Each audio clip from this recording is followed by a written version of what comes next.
Good evening, AJ. How are you doing, mate? Franklin, I am well. I'm fine. I've got a can of Pepsi and some chocolate in front of me. I am good to go. Who gave you the chocolate? Rowena. Oh, I've warned her. Told her. No, you Told her last week that the biggest reports we had back on the show last week was about you and your eating habits. Right. I'm perfectly entitled to eat chocolate as part of this.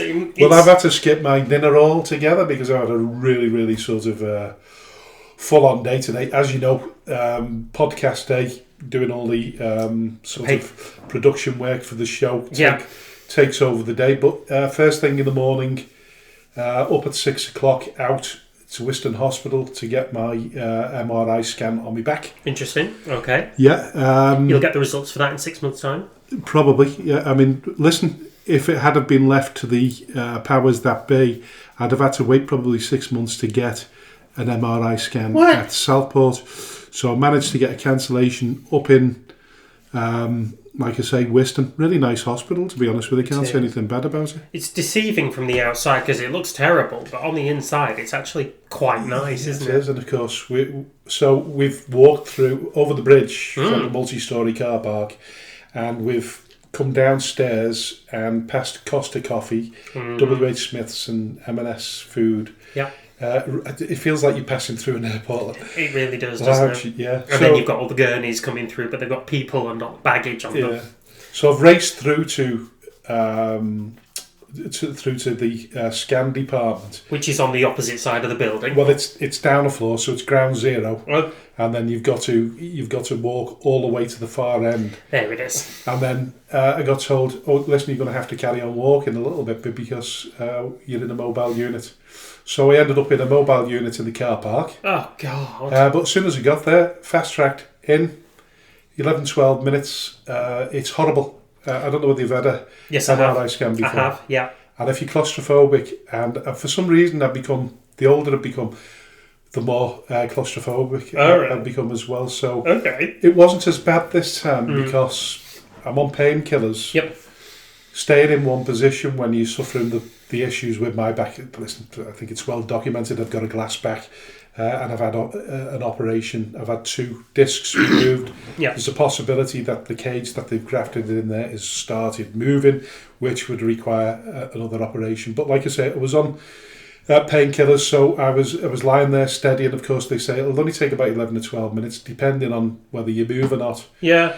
And the compulsion is, when you're in a unit like that and you can't move, is you want to scratch your nose, you want to scratch your cheek, and you want to cough, sneeze, but like I didn't want to spend any longer in there than I could, so it was complete torture for me. But it wasn't as bad as the last time, and I've had a few MRI scans, but this one wasn't too bad until about, I'd say about the last 3 or 4 minutes, and I was in absolute agony. So by the time I come out, and I'm in, a fair bit of pain now. Yeah. But I'm just glad I've got it done because it's. I'll find out what's occurring. Yeah, it's always a bit of a mental battle going into the MRI. Did they give you the big musical headphones to drown out the sound of the MRI? No, nothing. Oh, that's nothing mean. as plush as that. They gave me earplugs. They just gave you ear defenders and that was it. No earplugs. Just give me polystyrene earplugs. Put them in. That's when the NHS is making cutbacks because they'd have had to pay for the rights to any music that they would have put in through your headphones. I don't think there's any music that could overlay that noise. Do you reckon? Oh, it's awful. So I had an MRI in about 2019, and when I had it, they gave me headphones with music attached to it. And then they had to remind me to stop moving so much because I was just boogieing along to the music. That's typical AJ, that. No, it's a bit typical me, yeah.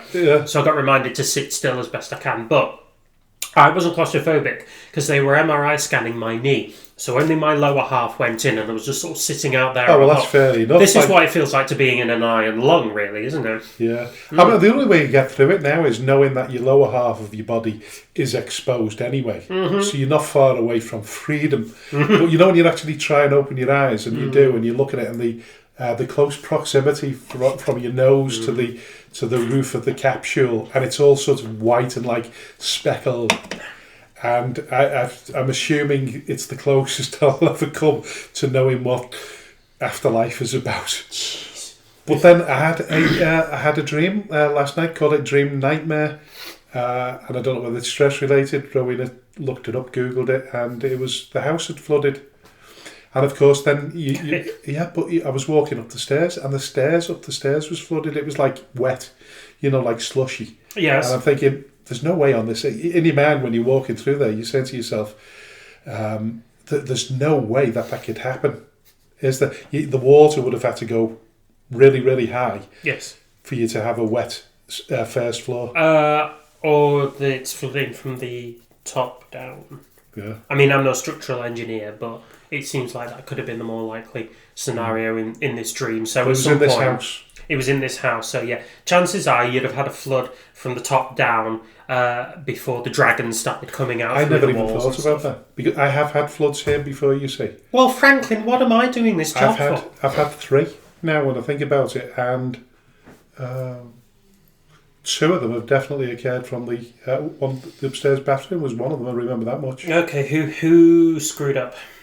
Who screwed up? Well, can't say really now because the man's passed away. But he repaired my toilet upstairs and didn't repair it properly. And it just come flooding down there. I think it cost the insurers about £15,000. Whoa! And that's going back 20 years ago, something like that. Yeah, but that would have been all the damage to your floorboards, your tiles, your carpets. Everything really. Me telly was a write-off, and you know what? You couldn't write it because it sounds really, really like you're trying to fiddle the insurance company. Because sat there alongside the TV was my laptop. Mm-hmm. Now I've got an office. We've got 2 offices. I've got this studio and I've got my own little office there. You do. Albeit is my gymnasium. Yes, indeed. But if you were an insurance investigator and you were looking at that, you'd think, hang on a minute. Trying to pull a fast one. You're trying to pull a fast one, but no, genuinely, it got absolutely knackered. So did me telly. Like you said, the floors, but big hole in the ceiling. Whoops. And that was quite bad, but yeah. So anyway, apparently this is stress related. Mm-hmm. The reason why I'm having this dream, and I don't know, because I felt as though recently I've had a better sort of work-life balance. I've started exercising. Good. The change in my medication. I'm getting things done. Good. Going for the scan and such like. Yeah. You were with the grandchildren the other day as well. Yeah, I'm feeling fitter. Than I've done in a long time. So not really feeling particularly stressed. But then when I look back on it, I'm probably really, really worried about family and friends. And when you start worrying about family and friends, I suppose it sort of catches up on you in the end. And I think you're right. Yeah. I think it does. Subconsciously, anyway. Yeah. Until it all becomes sort of very big and overwhelming, and that's when you start to see it. Damn. So what have you been watching on TV? What have I been watching on the TV? God. I have been watching a TV... I don't know if I've actually mentioned it before, but I started watching a TV show called The Rookie. Now, do you remember back in the 1990s there was a TV show called Firefly? You weren't even born in the 1990s? I was. Well, you weren't old enough to It's very know. sweet of you to say, but I was born in the 1990s. Yes, but I studied film at university, so that's how I know about Firefly. And it stars a chap called Nathan... for crying out loud. Nathan... That's an interesting surname. Yeah. Crying out loud. Nathan for crying out loud. Can you imagine putting that on the back of a football shirt? Nathan Fillion. Finlian. That's what I said? No, you said Finlion. What did you say? Fillion. Fillion. Finlian? No! That's not how it's pronounced. Finlian? Sure, we'll go with that. Finlian. I've more chocolate, shut up. So what's it about? Go on. So, it's based on a true story as well, which I always really like. And it's about a man, played by Nathan. It's a man. Obviously. And he witnesses a bank robbery in his hometown. Yeah. And he talks the bank robber to delaying the robbery long enough that the police arrive and detain him. Inspired by that, He goes and enrolls with the Los Angeles Police Department as a rookie, hence the name, at the age of 40. Yeah. One of the oldest rookies ever on the So this is American, yeah. Of course it is, yeah. So it's all about how he adjusts to being a rookie policeman as a 40-year-old and having to kind of belie the prejudices about him. It's really good so far. Yeah. Well, I've been watching, I finished watching Department Q, I think it was. Yep. And started watching Runaway and fast-tracked all the way through that to the very end. So that's James Nesbitt.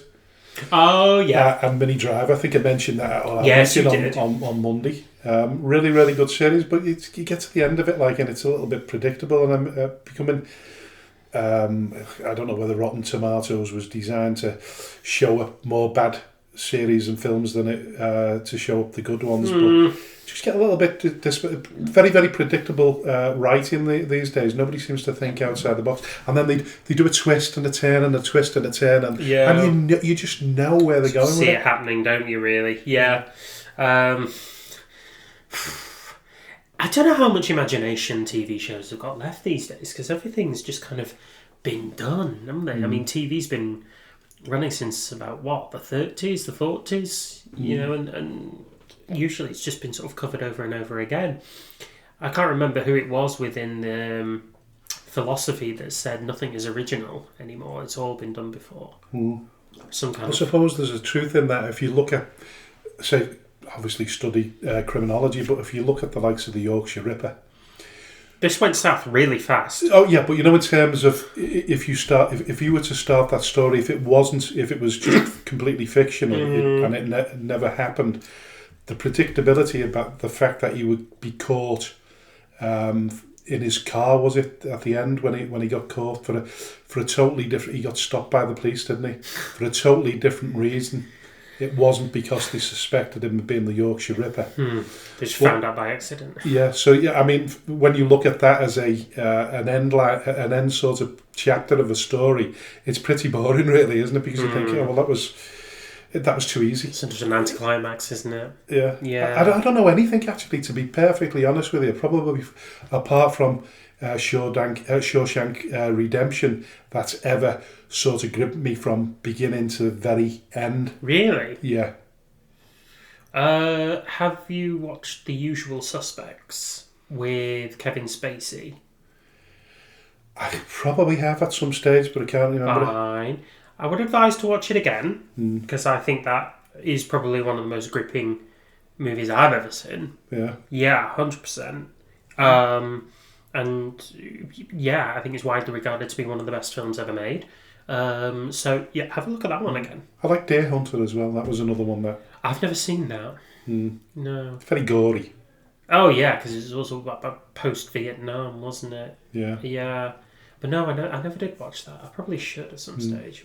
But I've got nothing to watch now, so if anybody comes up with a great idea for another series, then right into filling the days between podcasts. Yeah, Dalton Scam. Yeah, and listen, we'll probably divert and end up probably having a show just purely on becoming a critique. And he's for sort of context purposes, that is AJ. That big snap and crunch is it's a bar of dairy milk chocolate that he's just snapped and he's just now gorging himself on it. I'm not a pick on him either, which is really, really annoying. I only have to have a look at a chocolate bar and I put on £2. Yeah. I didn't go to the gym today, but I did go yesterday, the day before, and the day before. So we're doing well. I'm going to go tomorrow. So. Well, I did manage to get an hour in my own gym today, which I don't normally do on podcast day, so I've done really, really well. You have. And what I've done is now I've started going all professional, put the sweat top on and get myself really sweaty. There you go. So I can lose even more weight. Marvellous. Which, as probably, I don't know whether anybody's aware, but I've lost roughly 1.5 stone. At a point. Yeah, over the last few weeks. So I've done and lost weight at Christmas. Well, in between sort of Christmas and New Year when I went away, you'd expect to put weight on. I lost £2. No, so you were walking the full length of York twice a day, every day. Yeah. That's the same, trying to get balance now. Coming back, it's not as easy to just go out and walk. No. So having a treadmill in the house has really, really handy. And I feel as though you sweat more when you're on a treadmill than you do. Warm environment. And I do a little bit of running as well, unbelievably. So it's a run walk. Build me heart rate up, then drop it back down again, build it up again, drop it back down again. And I've had a little sort of twinge of chest pain. But it could be indigestion, but hey ho. Listen, at least I'll go out fitter than I came in. If we have to stop the recording, it's because I'm doing CPR. Yeah, listen, with that in mind, I think we better get on with the show. We had. Hello and welcome to the Speaking Frankly Football Show. I'm Frank Hughes, the chairman of Skelmersdale United Football Club, and alongside me is my co-host and passionate press officer, AJ the Jet. Not that being involved with the football club is a prerequisite for hosting a football podcast, but it certainly helps. We are ready to dive headfirst into the vibrant world of non-league football in the Northwest, and we might even take a moment to discuss some of the bigger headlines in the sport. We'll explore life in the Northwest counties, bring you interviews with well-known faces in the league, and analyse how local teams are performing while making bold predictions for their upcoming matches. Nothing is off the limits here. We'll be diving into all kinds of topics, including complicated refereeing decisions and regulations that often leave fans perplexed. We want to hear from you too. This is your show, so don't hesitate to reach out with topics you want us to tackle. Let's get this conversation started and enjoy every single moment. We are speaking frankly. Hello and welcome to the Speaking Frankly Football Show. This is episode 25 in series 2. A very warm welcome to my co-host, AJ. Hello, Kev. Nope. Kev. Hello, Frank. You eat chocolate again there? Yeah. That's what it is. I've seen the name Kev on here, and that's just kind of gone onto it. Anyway. What a big cold ass. All right. Hello, Frank. Hello, everybody. Thank you very much for joining us for another episode of the show this week. They've not kicked us off the airwaves or an insult to the radio waves. So here we still are. Now then, on the show today, we'll check in on the Northwest counties as we often do, including sort of big results for West Didsbury and Chorlton and Burscough, and particularly Wythenshawe. We will also go to Controversial Corner, and we will look at changing rooms at Chadderton. Our guest today is Glynn Hurst, the new manager of Pilkington, who's stepped into the dugout following the resignation of Jack Edwards over the festive period. We'll also have a look at the FA Cup magic, the FA Trophy sparks, as well as disappointment for Southport, and an issue bubbling out of the Liverpool Senior Cup. Now, all of that is to come, along with our expert analysis and predictions. Now then, what's to come first, Frank? Well, it could be a very long show, but listen, before we start, I like looking at statistics, and I want to give a big shout out to Kevin Lawton, who is the Northwest Counties Football League statistician. I have a great deal of admiration for statisticians in general, but because I literally don't have the level of patience to rummage through all the various facts, but sometimes you can be quite blasé when browsing through stats. But one I found really interesting was Runcorn Town's 6-0 win over Shawbury over the weekend, as it was their first win with that scoreline in 640 games. So you have to go back to March 2012 when they beat Atherton LR at the same scoreline. It got me thinking, when was the last time that Skem beat a team 7-3, as we did before Christmas when we beat MSB Walton Reserves? Or has it ever happened? I don't know. I know Kevin Panther used to be the club's historian for many years, and maybe he, if he's listening, could answer that question for us. But I just wondered whether it's ever happened before. I can't recall. Well, we won 7-2 at the beginning, towards the beginning of the season, a result that was chalked off. But nonetheless, I'm not massive on this club's history. having only been here for a year and a half. God, it feels like forever, but it's only been a year and a half. Oh, I know. So actually, I couldn't really tell you, but we'd have to go through several archives and histories to see. It was a hell of a game to sit through, though. That magnificent 7-3 win. Well, we'll talk about that in the final part of the show, but for now, we'll concentrate back on the North West Counties roundup. A lot of postponements again. Out of 45 games, I think it was, only 19 survived from last week up until tonight. Leaders of the Premier Division, Wythenshawe, have not played a league game since the 3rd of January. They were beaten at home by Lancaster City in the Lancashire Trophy on Tuesday night. Yeah, no shame there. No, Padiham haven't played either, but they're still sitting in second place. Ramsbottom in third place had the chance to reduce the gap when their game against Stockport Town was played, because they, of course, do play on 3G, but they could only manage a 1-1 draw. Yeah.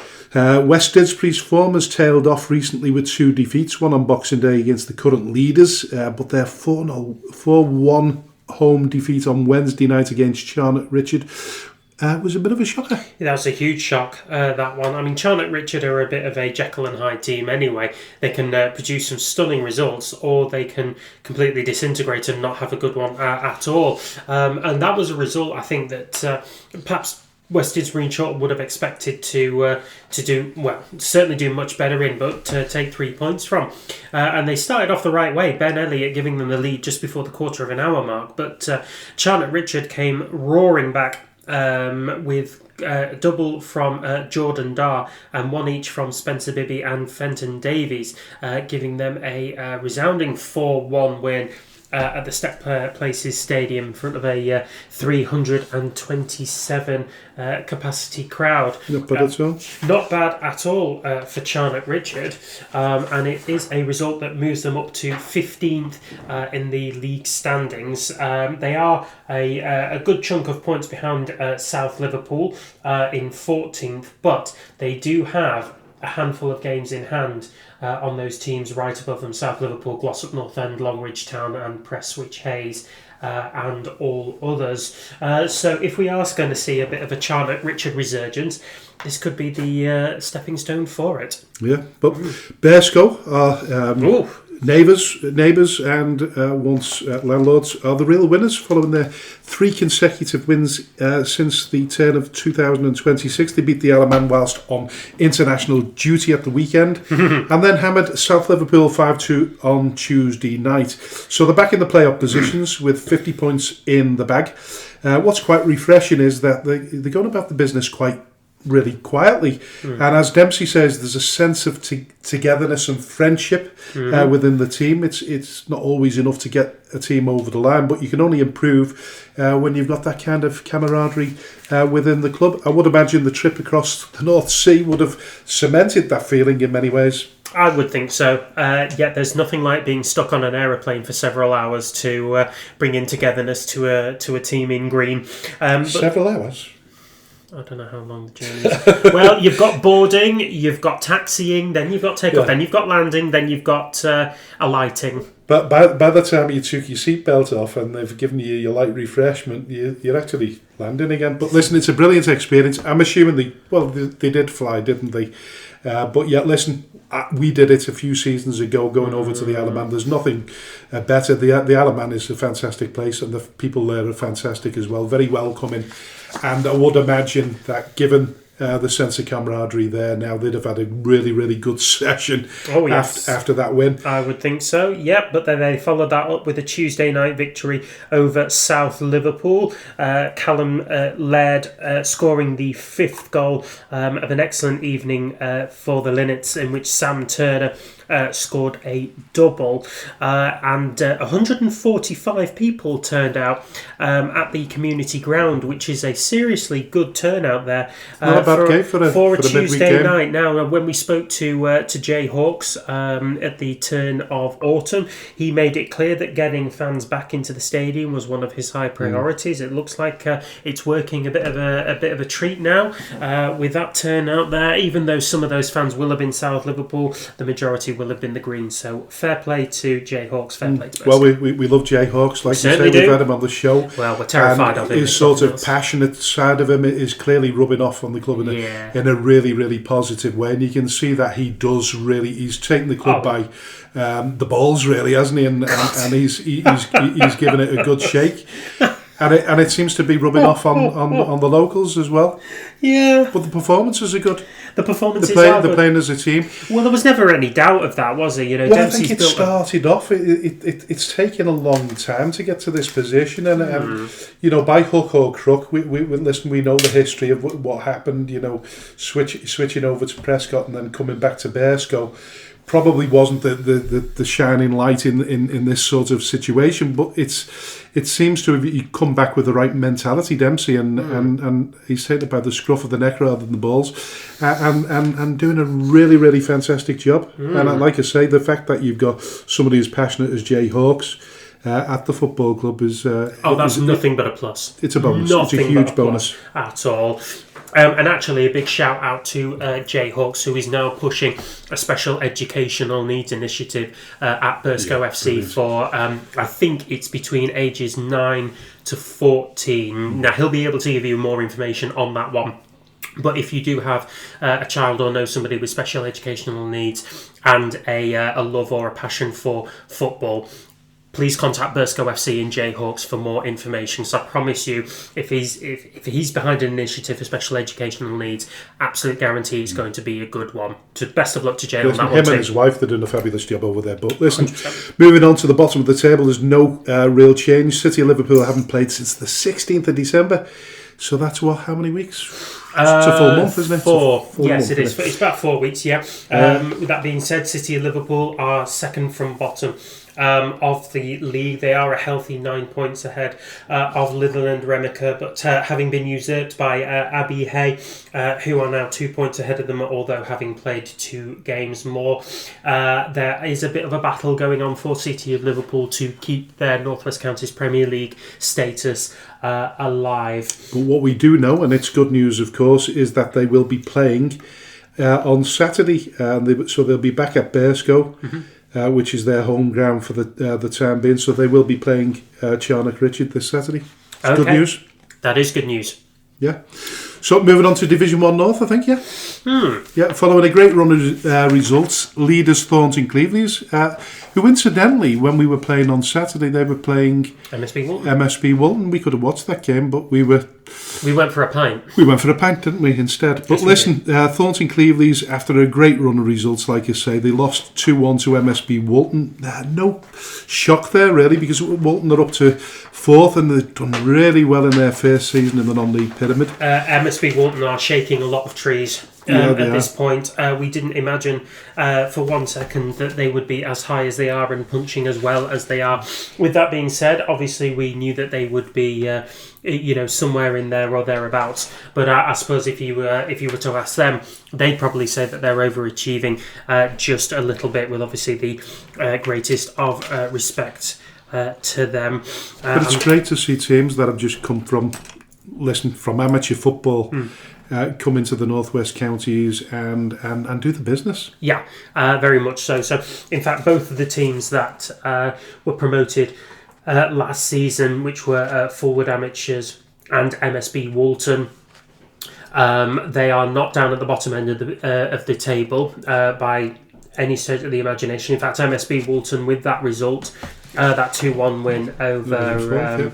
they're up to 4th, but they're ahead of Squiresgate, who went down last season, and Forward Amateurs, who have a healthy 5-point lead above Cone, who also came down last season. So a really excellent emphasis on how just because you are promoted, it does not automatically write you off as being the whipping boys of the league. So Cleveland's in their second season in the Northwest Counties Division 1 North are still 1 point ahead of the Chase Impact, but Nelson in third place have a massive 6 games in hand. And a point to separate them. Yeah, just a point to separate them. It's kind of stunning, really. I was speaking to an observer of the game, I think at the weekend, and his knowledge in the Northwest Counties was nobody wants to win that league. And I think that's absolutely right, because as soon as somebody starts to get ahead, they're pulled back, because the tightness of competitivity within that league is absolutely stunning. I mean, we talked about it last week on the show, the lack of points difference between first and about 10th, and there's 4 points in it between Borough in 10th and Thornton Cleveland's at top. It doesn't make sense. It's ludicrous, absolutely, but I've never seen anything like it, and I know I'm going to keep repeating myself over and over again, but I do you really feel haven't. as though do you feel as though the way they handled it this season in terms of the fixture layout has helped make it a little bit more interesting? I don't know, because we're now starting to see the reverse side of that, where teams have played about just over half of their league games. We are just coming out of the Christmas period. The season, which is what you would normally do anyway, isn't the it? season usually finishes by about April or May time.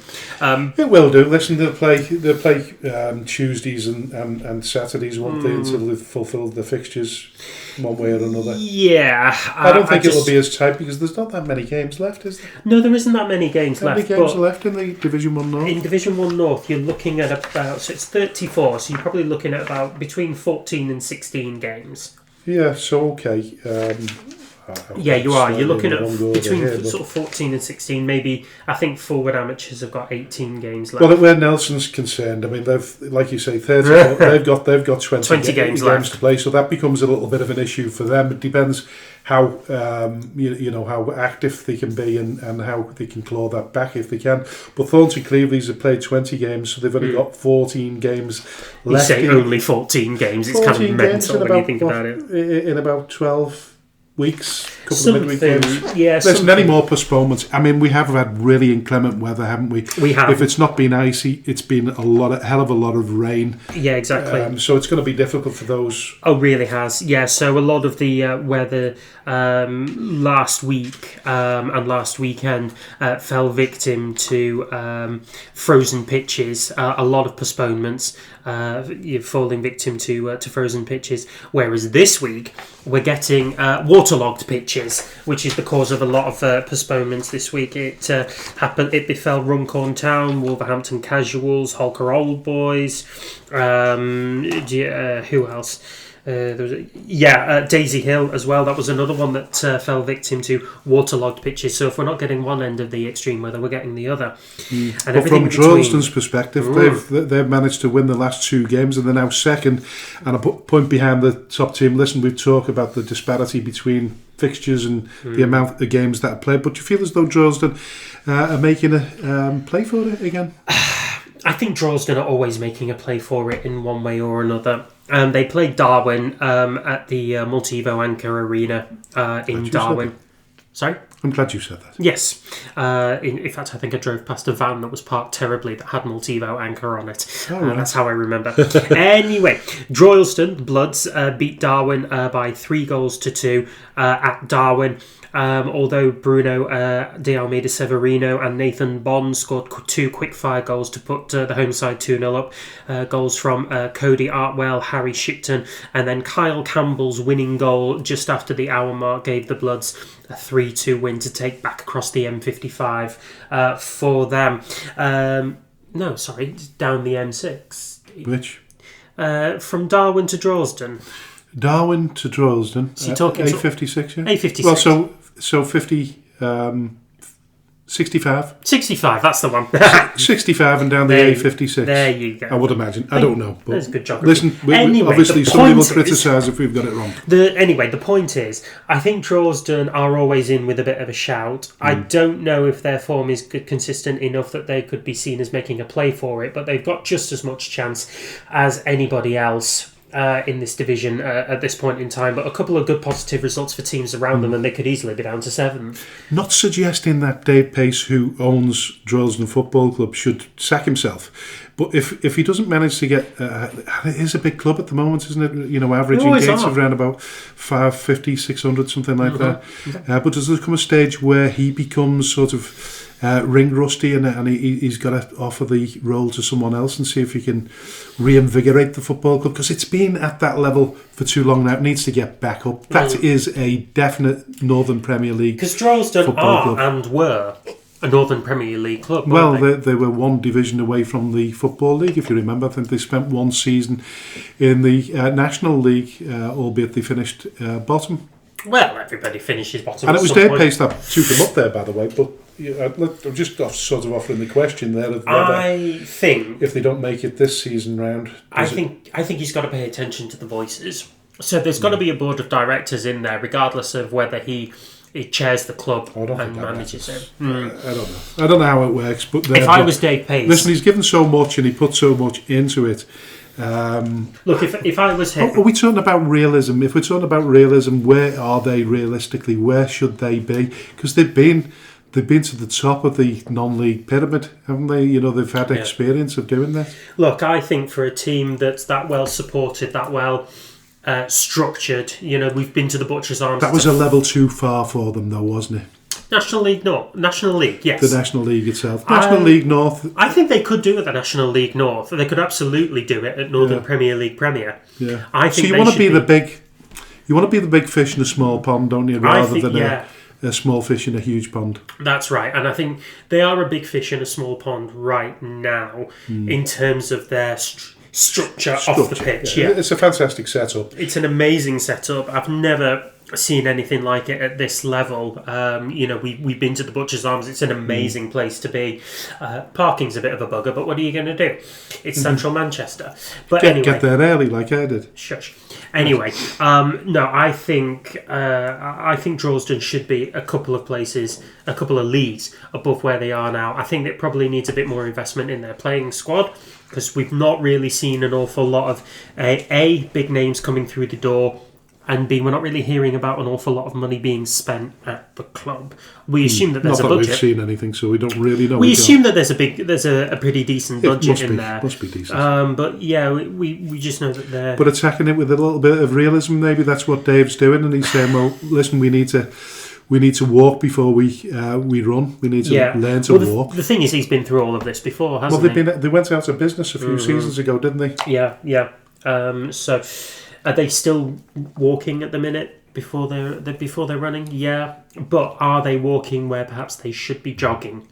Yeah, it's that thing, isn't it, about when they sack managers that are in the top five, as they did with Amarim. You question whether when's a good time to sack a manager at that top level. I mean, being in the top five, if you could be in the if Skelmersdale United Football Club could be in the top five every season and vying for playoffs and promotions, that's got to be far better than it's far better being relegated and keep going down, or just middle table respectability. Yes, but there's got to be a point where that top five has to be reflected then in an outcome. Yeah, there's ambition and of course the supporters, the pressure from the supporters to move that step up. Yeah, of course. Eventually that comes. It did it when Tommy was manager last time, not this time round, but the time before. His second period. Yeah. You know, when we managed to eventually get promotion to the Northern Premier League. So the pressure probably there, you know, 6 years of not failure, but finishing in the top five, finishing in the playoffs. It's sort of so nearly, isn't it? So nearly, but you just want to push on. But I suppose when you look at what's happened with Skem, you don't be overly ambitious. Don't wish for too much. No. But I certainly hope Droylsden get it right, and I hope they get promoted at the end of the season. But listen, it's a fascinating league, isn't it? There's absolutely no doubt about that. It really is. The other game that happened on Saturday in the Division 1 North was a pretty decent one as well, by all accounts. It was Maghull against AFC Blackpool, two teams once again within the top 8 of the league, and they played out a really excellent 2-2 stalemate. So Will Hoy gave the home side a lead after 20 minutes, only for Bobby Carter and Jacob Gregory to turn the game around for the visiting Mechanics. But Harrison Warden's penalty 12 minutes from time ensured honours were even in front of 290 fans over in Maghull. A result that If only we could get them kind of gates, that would be fantastic, wouldn't it? But listen, at the bottom of the table now, Ashton Athletic and Main Road, as they didn't play at all last week, Garstang took advantage of that, beating Lowly Cone 3-1 at home on Wednesday night, improving their chances of survival. Listen, we don't talk much about Daisy Hill. They're in 14th place and appear to be safe enough, but things haven't really improved much since they replaced Lee Hill with Nicky Hunt. Yeah, I think we're expecting a bit more from that, to be honest. I know that they've brought in one or two big names when Nicky Hunt took charge, but it's not really got going for Daisy Hill. They were meant to play on Monday night against AFC Blackpool. That was postponed due to a waterlogged pitch. They themselves haven't been in action for a little while, but although they're 14th and, like you say, safe enough, they're not really challenging in the way that we thought that they would. No. That may take a season or so to come around, but this season should have really been the big one when the noise has just died down completely. The noise has properly died down. I'm not even sure. Do you think that's been taken over by the fact that Angry Ginger's gone on and being crowned king of the jungle? Oh, he'll be on Strictly soon, let's be honest. Yeah, listen, he'll be on everything now. Listen, and in fairness to Angry Ginge, I've watched him a lot. I've been watching him on podcasts, and listen, he comes across really clever bloke, very knowledgeable about football, fabulous young man. He's 24 years of age, and he's turned his life around, and he's made a fortune. You can only applaud that kind of ambition, and obviously. Yes, there's a lot of ambition in sitting in a seat, streaming yourself on YouTube, getting irritated. I know. I never quite understood it, but from that he's developed a career, hasn't he? Outside that, he's got the Ballers League. He runs his own under 23s or under 18s. I'm not entirely sure what it is. He's got aspirations. Apparently, and I didn't know that, but he'd done his refereeing badges as well. So he's refereed. Now he wants to get his FA coaching badges and see how far he can go with that. Okay. Yeah, listen. Nothing wrong with ambition. Listen, he's a young man that is an example to young men right now because he's not getting himself into trouble with the law. No. He's making money and he's keeping young people happy. I've got nothing against him at all. I think obviously certainly outshines Aaron Hunt. Who just appears to have disappeared. Seems to have disappeared and probably realised how difficult it is. But listen, there was no illusions there. Aaron did turn around and said, listen, they've got to be self-sufficient. They've got to be able to learn to walk and run on their own. I'm not going to be putting loads of money into the football club. That's fine. The idea was through social media he would attract additional support to the football club. It doesn't seem to be going that way, but listen, not that we wish anything against them, but hopefully... No, but it just shows what a tribulation running a football club, even at this level, can be. It's not easy, even when you've got that huge exposure they have. It's no walk in the park at all, no. So, Division 1 South, we loved Darren Moore and Liam Page at Runcorn Town. We do, we had... Did we have Liam Page on the show? Was it Darren? Was it? Was it Darren? I thought it was Liam, but We've you had might that be many people on the show. But listen, we predicted at the start of the season that they would eventually gain promotion. And following their 6-0 win that we mentioned at the top of the show, they've increased their league at the top of the table to 12 points. So we still believe they're going to win the title. Frustratingly for Eccleshall and their manager Liam Kelly, who we did have on the show as well a few weeks ago. All of their 3 games this year have been postponed. That means that they have 2 games in hand on the leaders, but they'll be really, really keen to get those games played and hopefully reduce that deficit to 6 points if they possibly can. They've got a lot of ground to cover, have Eccleshall, but at the minute, if I was Liam Kelly, you'd obviously want to continue chasing on with Runcorn Town.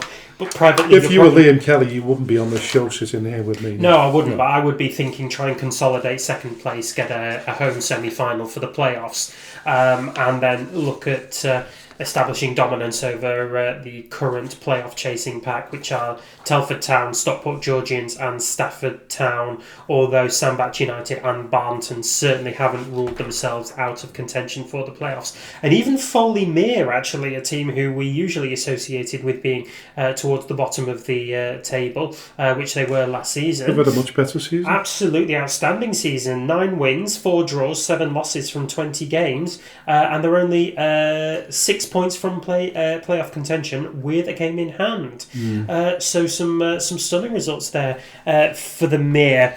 I don't believe they were in action at this weekend. Yeah, no, their game against Ashfield was postponed due to a snow-covered pitch, and in fact that game at Runcorn was one of only 2 that took place this weekend. The other one was over at Camel Laird, where an Adam Smith double saw the home side beat Dan Dawson's Market Drayton Town by 2-0, which moves them up to 12th position, and again just further away from that relegation battle. Now, I think I'm just going to say to you that we've interviewed quite a lot of people on this show, and yes, and as you mentioned there, we've just been talking about Market Drayton Town and Dan Dawson. Yes, we have. Very energetic managers with great ideas, but the budget's ruling these leagues now. Is that making it more difficult for the Market Draytons of the world? I think so. Yeah, I think you're probably right. I think there are some teams who are naturally going to be a little bit more worse off because their infrastructure isn't quite the same as a team like a Runcorn Town or a Telford Town. Or even a Stafford Town. Certainly not a Sandbach United. But I don't think the money problem is. I don't think it is at that sort of from maybe the top sort of 4 or 5 teams probably have got a fair amount of money. Maybe even the top 6 maybe. But beyond that in the Southern Division, there doesn't seem to be a great deal of money. I might be wrong. Well, I don't know, but we talked about it last week, and the possibility of Step 6 being increased by 24 teams and a new division being made in 27, 28, it's going to just make things more difficult for these teams that are trying so bloody hard. I think you're probably right, and I wonder whether, if we see the addition of the third league, whether we'll just encounter the problem straight away of teams just struggling to make the grade, if you like, because they've got to find those 24 teams from somewhere now. Well, will it be a weaker division? So imagine if it's either a West or an East as the additional league in the Northwest counties. When you're making the numbers up there, are we talking about strength, or are we talking about splitting some of these teams out of the Southern Division and the North Division to make up the numbers in there, as well as the teams that we're going to recruit from below, and whether there's going to be a balance there that is still now, if people are honest, Division 1 North and Division 1 South, the poles apart, aren't they? They are poles apart. They're poles apart in terms of infrastructure, following. The teams are not are quite a bit more spread out. In the Southern League than the North, but they're still fighting local competition within themselves. In your areas like Wolverhampton, your Stafford, even your Liverpool area, which is sort of coming up towards this end of the map. The structure of the First Division South is it could be quite perilous, particularly once this third league, if it does come to fruition. Do you think they need a third league? I think that the problem is when you what's the word for it now, the reorganisation of non-league, because there's always an imbalance, isn't there, with teams getting promoted and whether it's more northern teams that are getting promoted, so then there becomes an imbalance. There'll always be an imbalance, and in the end you'll probably end up with 4 divisions in the Northwest counties one day. Who's to say you wouldn't? I don't know how you do it.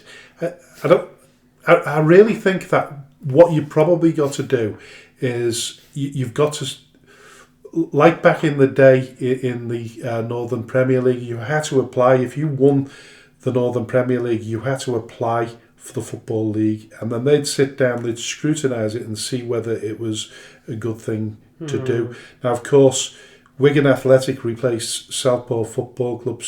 In the area positionally, it was like for like. But if you go back back in the day, there was a Division 1. There was a Division 3 North or a Division 3 North and South, wasn't there at one stage in the Football League? So I don't know. It's just I think it's really, really difficult to reorganise all the levels and give it balance. But listen, who are we to argue about that? Listen, we go to the bottom of the table in the Division 1 South. Same story, really. Wolverhampton Sporting Community and Hormond take up the relegation spots. Hormond could realistically hoist themselves clear, but it doesn't look suitable. It doesn't look possible for Wolves, to be perfectly honest. They just managed the 5 points in 21 games. Quite miserable, but a little bit reminiscent of what happened to Skem last season. Afraid so. Yeah, it's got to be a really tough time to be a Sporting Community fan. I know that they've had reasonably good moments recently. Obviously, they've taken precious points against Wolverhampton Casuals and Stafford Town. I think it was Stafford Town in recent months, which have been highlights for them in a season that's been very difficult. I know Gates have been poor as well, and I know that they survived on a reprieve from relegation last season. Whether they'll continue to hold off that relegation back into regionalised local football at the amateur level, I don't know.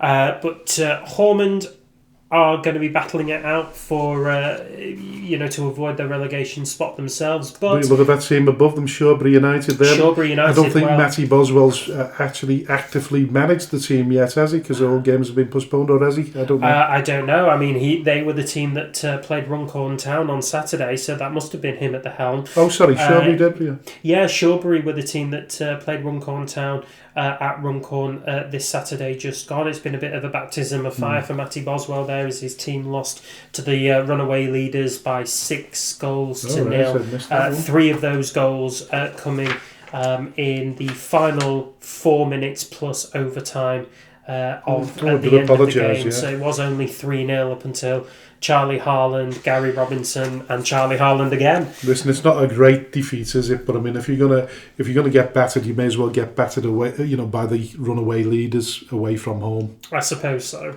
Although I think the argument would be that they'd rather not be battered at all. No. But we never heard any more from. There was no apparent backlash between Telford Town and Matty Boswell's resignation. They're moving on. We've heard nothing at all. It seems still very, very bizarre. Very bizarre indeed.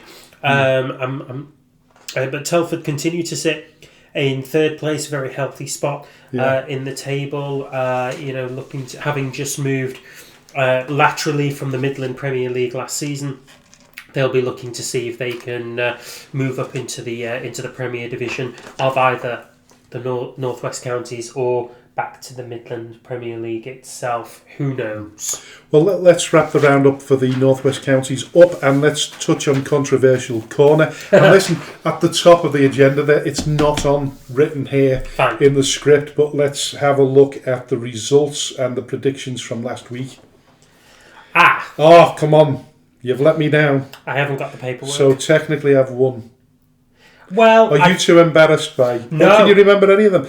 Well, listen, we said there was only 19 games survived in that week. Yeah. I'll tell you quite openly and honestly, I did really, really well. Did you? Well, I feel as though I did. I got 10. 10 out of 19? Correct, that's over 50%. Yeah. The only one that we haven't looked at is, and we can't have obviously because we're recording on a Thursday night, is Cheadle Town versus Sandbach United, so we won't know the result of that. No, we won't. I don't have the paperwork. I think I may have it at home somewhere. I think the missus has moved it. So if I do find it, I will bring it on to next week's show. So you can take the plaudits for this week, but I'll take them back if I haven't got more. Fair enough. And the tiebreaker, of course, will be tonight's game. I don't know which way you went. Cheadle.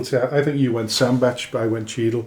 So listen, that could be the tiebreaker if it's close. But like I say, controversial corner now. A little bit surprised by this because Chatterton put a message up on Twitter, or the person that runs their social media, about away day decorum, and they said that Abbey Hay.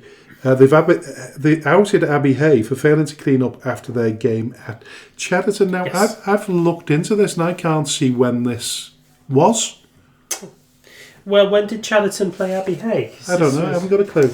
That's bizarre because we didn't feature that in the results that we've just gone over. But it wasn't recently, so that was bizarre from my perspective. I mean, if you want to, while I'm waffling on, if you want to have a look and see when they did play them, I'm assuming there could be an under 18s.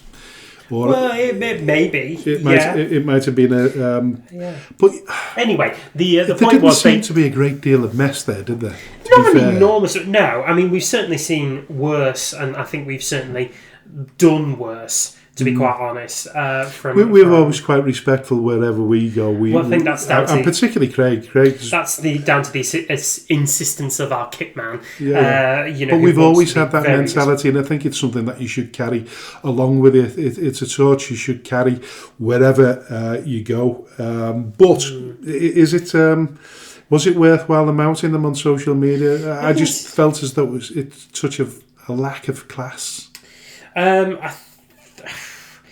I can understand why they would do it, but with that being said, they've not exactly covered themselves in glory with it because it wasn't the biggest mess you've ever seen in your life. No, I mean it was a bit of errant tape here and there. It's a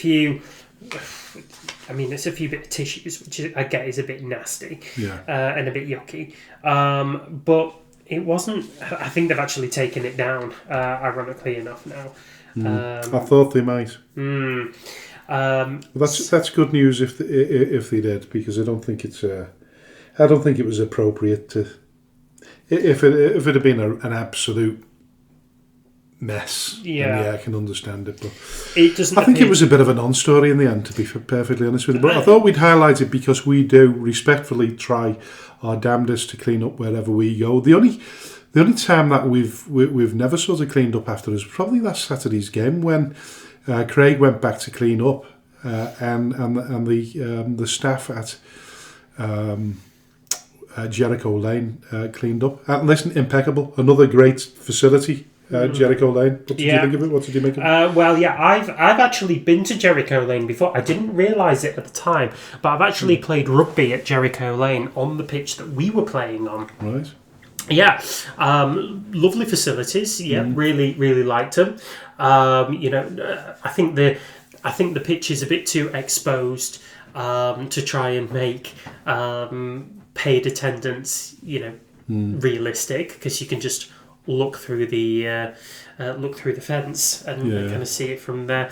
But really good as a leisure facility. Can't argue with it. So I thought the law within the Northwest Counties it was supposed to be shielded. I remember Bearscough had an issue last season when there was a storm, and the mesh sort of vacated its position, and then they had to put it back as quick as possible. So I just thought you were supposed to not be able to see from the outside in, which is ironic because Jericho Lane houses at least 2 teams within the Northwest Counties League, doesn't it? Yeah, exactly. So both of those teams who charge on the gate for access, but are leaving themselves completely exposed to teams just watching from the car park, quite honestly. So it's a bit of an odd one. But anyway, moving back to Chatterton and the decorum debacle, I think there is reasonable room to call out your opposition if they fail to clean up after themselves. Judging by the photos and actually their removal of that social media post, I don't think that this one was a particular one to I think fall on out. Reflection they probably thought, well, yeah. But I think you're right. I think cleaning up after yourselves is a very appropriate course of action for any visiting team, and I would expect that from anyone that visits the Marine Travel Arena. Yeah, listen, we mentioned it at the top of the show. In the second part of the show, we will have Glynn Hurst on. He's a former professional footballer who played as a striker. He played in the Football League for Barnsley, Swansea City, Mansfield Town, Stockport County, Chesterfield, Notts County, Shrewsbury Town and Bury, and in the Scottish Football League for United. Born in England, he won 5 caps for South Africa's under 23s following the departure of Jack Edwards on Boxing Day, which was a huge surprise considering that they'd just beaten their local rivals 3-2 in the shape of FC St Helens. But listen, we'll be speaking to him in the second part of the show, but we'll look at the FA Cup and the FA Trophy. Macclesfield Town. So Macclesfield Town. What a result that was. I say Macclesfield Town. Are they still called Town? No, the Macclesfield. Macclesfield. They created history by beating FA Cup holders Crystal Palace in the third round by 2-1. In many ways, a fitting way to pay tribute to Macclesfield player Ethan McLeod, who sadly lost his life returning from an away game earlier on the season. Yeah, very much so. Something that absolutely shook Macclesfield as a whole. Shook us all. Yeah, it was a horrid loss of life. I think he was only 20 or 21 years old at the time. He'd not lived his life by any stretch, and yet he'd achieved more than most of us wanted to. Yeah, in football. So what an amazing story of one of Macclesfield's finest hours to to follow on from one of its darkest hours. Yeah, and is it probably the biggest the biggest upset in FA Cup history? Would you say? I think between that one and Sutton United back in 1989 when they beat, was it Coventry City? They beat 2-1. Now, bearing in mind, but in terms of the fact that Crystal Palace are the current FA Cup holders, that sort of takes.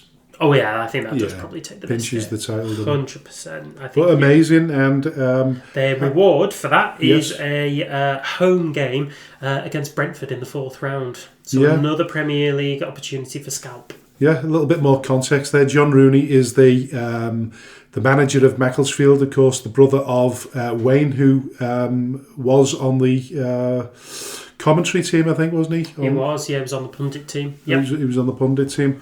Fabulous for the Rooney family.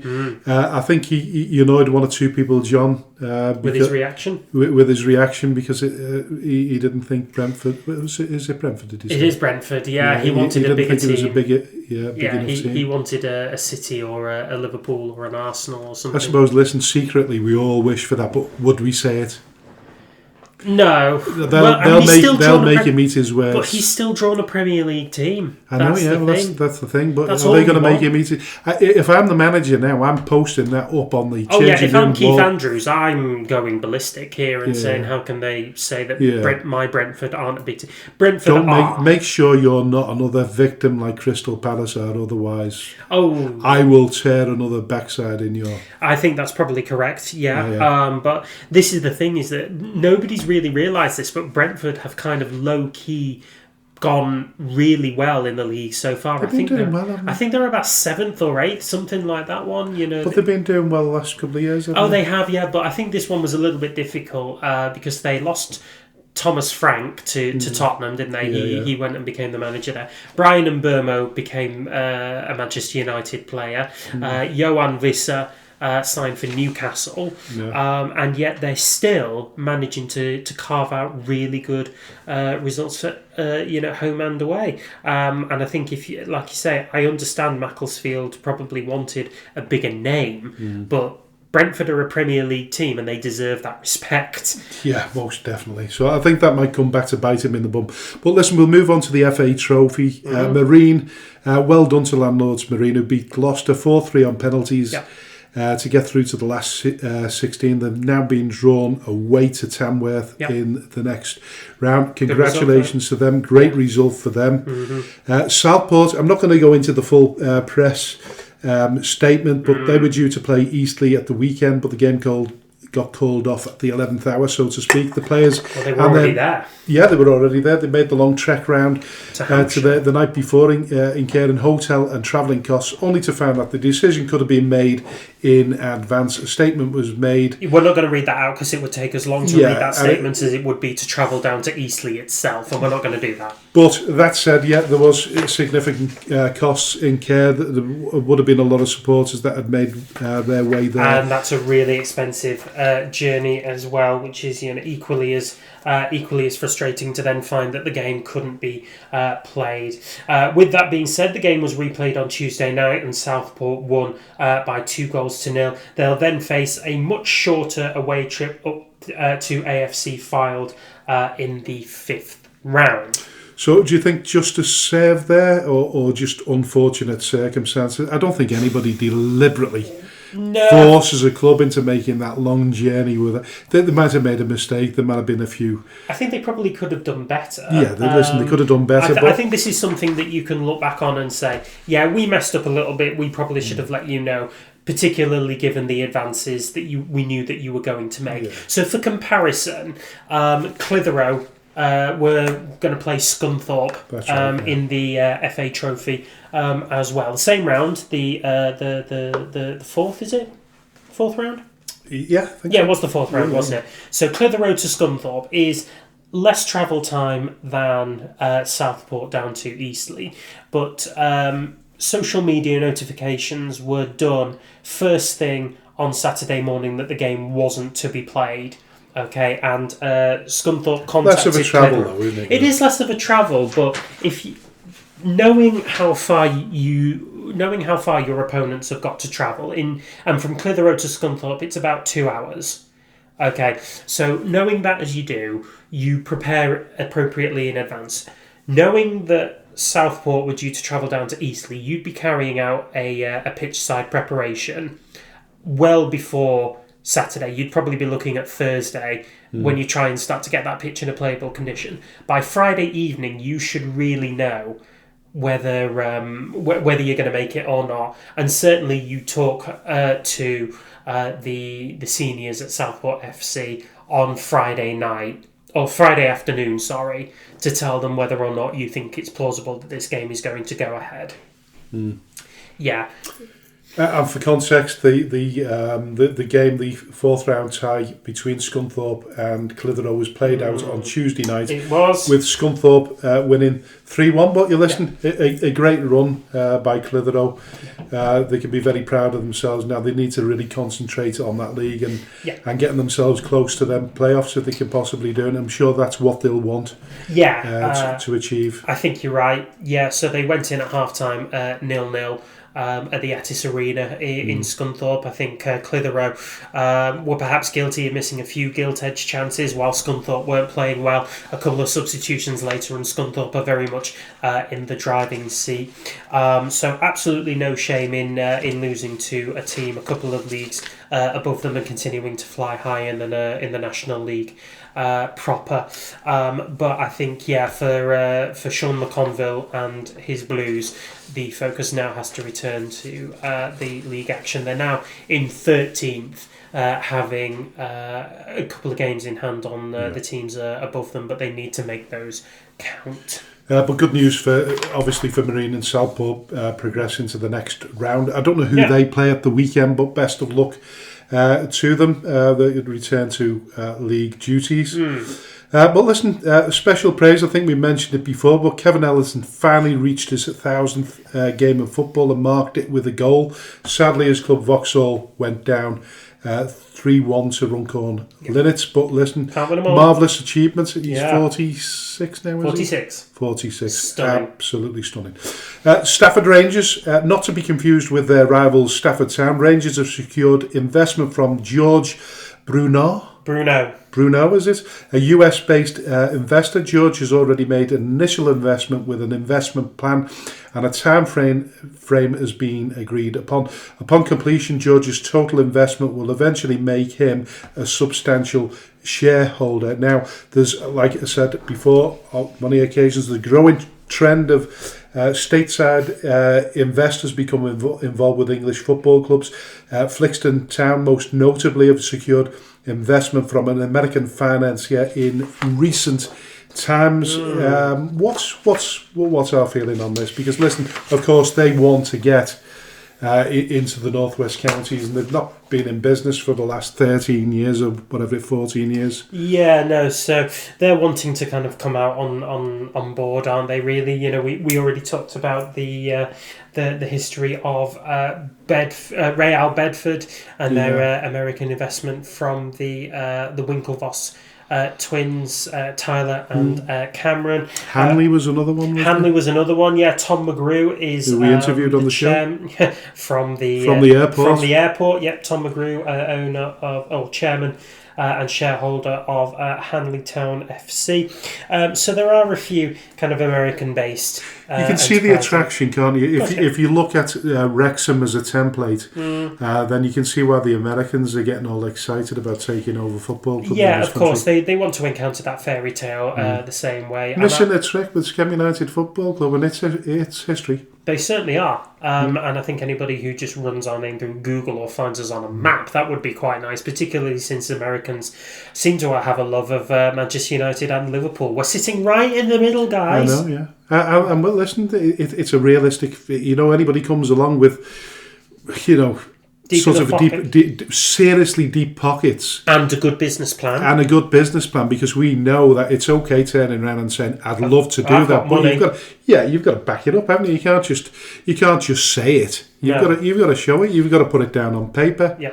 And try and make this club the best it can be, rather than just a hobby horse for your bank account. But it does make non-league football exciting, doesn't it? It does make non-league football exciting, and I'm telling you this now. Non-league football has always been exciting, but particularly in the last sort of 15 years, I think it's become ever more exciting. Well, I think it became more exciting during the pandemic. The after effects of the pandemic. I think when people, and I've said this before, when people realised that the Premier League could survive behind closed doors and still break the transfer record in between that as well, I think a lot of people, disenfranchised supporters, decided they were going to make the effort to support some of the non-league football clubs. So we benefited from that, and I think the way things are going at the moment, I think we'll in sort of the longer term, we will benefit again more from disenfranchised supporters, don't you? Yeah, I think you're. I think you're right. I would certainly hope that Skem profits greatly from that exodus. Considering the amount of professional teams that we've got in our immediate vicinity. Your Liverpool, your Everton, Wigan Athletic, Southport to a degree. All these teams that are big teams in their own right, and are maybe just disenfranchising regular supporters in favour of day trippers and visitors who can afford to splash out money on prime seats, investiture through the mega store, picking up replica kit, all of that kind of thing. So I think we're seeing more and more value in a match day experience from your. And we can get premium seating at the Marine Travel Arena if anybody wants to come along, and we can even sort you out with a bit of decent hospitality as well, because we know we're top of the charts when it comes to hospitality. We absolutely are, yeah. Now, normally we would round that off and move on to part two, but there has been a little late breaking news. I was going to say, come on, the late breaking news that we are going to bring to your attention, and that is, you may remember a couple of months ago we reported that Southport FC refused to honour their Liverpool Senior Cup fixture against City of Liverpool due to previous monetary indiscretions and disagreements between the two clubs. We've never really heard the outcome of that until now.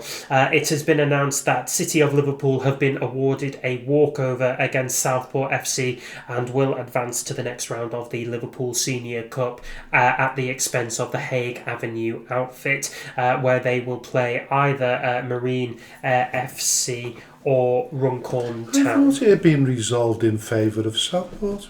No, it's been resolved in favour of City of Liverpool. What were we talking about the other week on the show then? There was a press announcement from Southport, wasn't there, in relation to the City of Liverpool incident? Or debacle, whatever you want to call it. I don't know, but I don't think so. Listen, okay, yeah, Southport are the ones that have failed to fill the. Southport have failed to fill the fixture, but if they can't find any reasonable grounds, but the league haven't, or the Liverpool County FA haven't. I'm assuming they haven't found Southport. No, I don't think they fined them. What have Southport said? Have Southport said anything yet? Do we know? Not particularly, no. So the notification came through from Stephen Killen, who's the editor of Non-League Football podcast. I've forgotten what it's called. Here we go. It's called it's Reach PLC, but he's the senior sports writer for them across the Merseyside area. All he said is that the Liverpool Senior Cup draw confirms a away walkover for City of Liverpool following their Southport FC debacle. They will play Marine FC if Marine beat Runcorn Town. And if, listen, for greater context there, you're talking about Steve Killen there, does a brilliant subtrack off the park.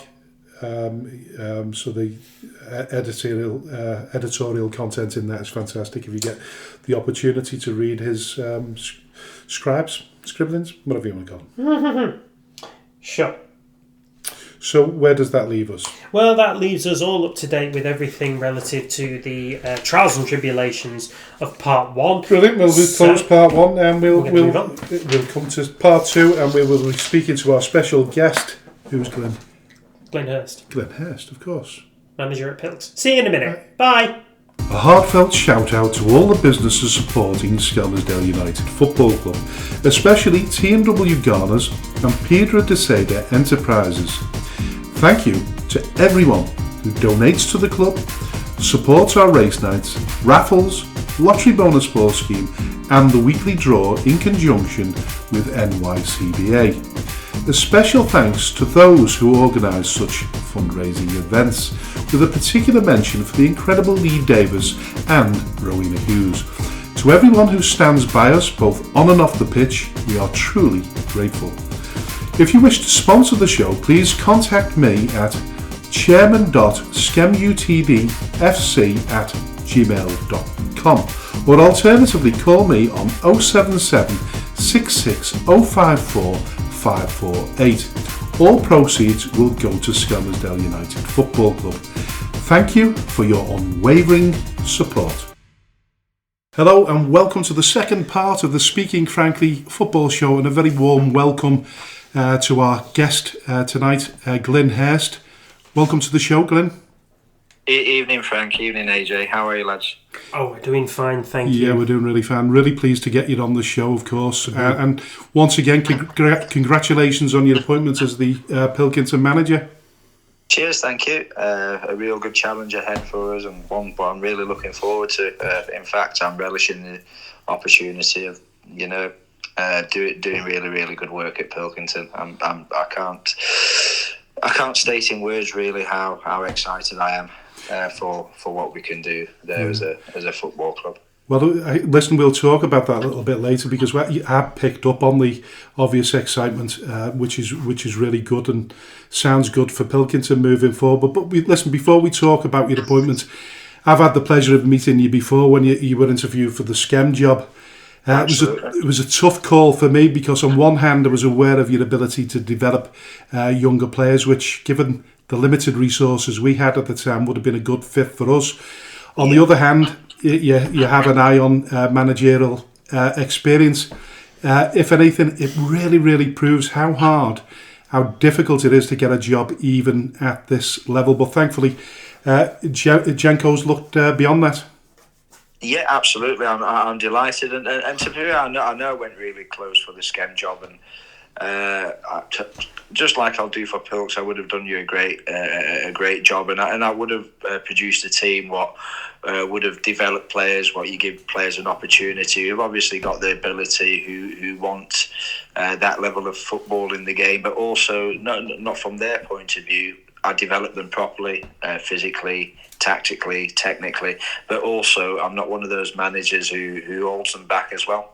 I think a lot of people develop players and then they think that they own them kind of thing. I don't do that. It's I'll say to the players, here's the platform, and I do attract really good players. I mean, my record of players who I've taken even from West Cheshire Division 3 and Division 2, and now they're playing in the Northern Prem.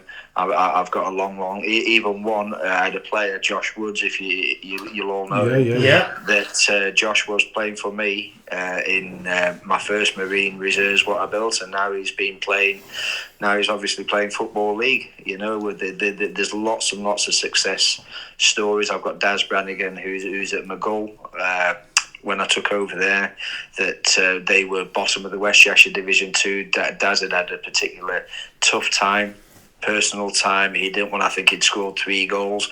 I think he finished top scorer in the Northwest Counties North Division last year. We've got Harrison Warden. He was the same, talking about giving up football, bottom of West Cheshire Div 2.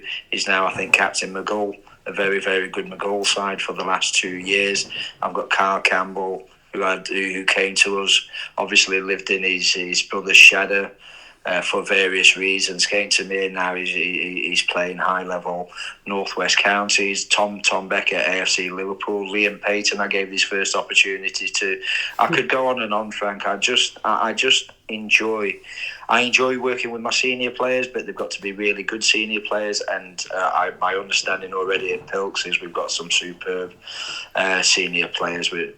You know, to work with, they're really, really good. That is vitally important if you're going to be able to develop, you know, young up and coming talent. Mm-hmm. You know, we've got some superb old heads such as Mark Doran at Pilks, and I'm really, really looking forward to, you know, working with my older players as well in order to develop what's already, by the looks of last night, we've got some very, very good young players what I look forward to developing. But also it opens up, the invitation is there, and I must have had about 300 phone calls already for lads who potentially want to come in, but it's got to be right on a number of levels, and speaking to a lot of different managers, and it is a really, really tough level, a really good level, but a real good level for development as well. So, you know, the doors opens at Pilks for good, talented, but also good, experienced players as well. I must state that as well. Yeah, and talking about the man that obviously pipped you to the job at Skem was Tommy Lawson, and there's pretty much the same mentality as you've got there, really, about players and giving them space to breathe and grow. And like you say, that it's not a hostage situation. Tommy always used to say the same thing. Listen, just stick with me for now, and when you're good enough and ready, I'll make sure you get the right move. Yeah, and it's a good way, probably because we're like a little bit more experienced, as in unworldly wise, regarding like the football world. I think sometimes the trap what people fall into, Frank, is that like the young lads get promised get like unkeepable promises, if that makes sense. That if you do well here and you do well there, I'll take you there, and then 6 months down the line, they're not even playing football anymore. So I would urge real caution to, you know, the young lads who get offered this, that, the other. Yeah, you know, it's really important to have ambition, and ambition's a very, very good thing. But ambition's got to be healthy, and it's got to be realistic for the young lads. I mean, I'm not one for saying, if you come here, then in 2 years' time you're going to be playing in the Football League, or you're going to be playing in the World Cup, or you're going to be playing for Man United. It's got to be realistic.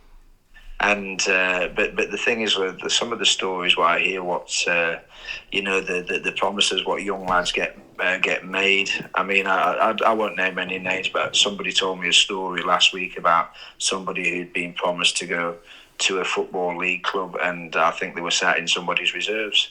Yeah, it's ridiculous, isn't it? Yeah, and then you just ask yourself, well, where does the rationality come into people's thinking nowadays? I think we've got to be careful, because sometimes as well, football can make us all at times lose sense or lose focus of what's actually happening in front of our eyes, like. Yeah, another quick question before AJ asks.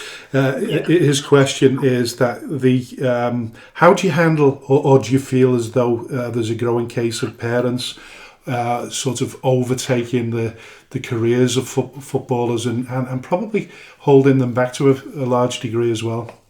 Yeah, I think that's a valid point. If I could just touch on my refereeing experiences, and that's it's a real valid question, Frank. As in, it's quite interesting. I was speaking to my wife and to my son about football, but I was saying it's quite prevalent coming through, say, from the under 10s all the way through to 16, 17, 18s, how I would say that the lines with the parents have become a lot more demanding on the referee.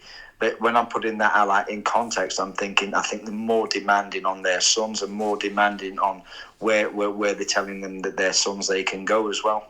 Mm.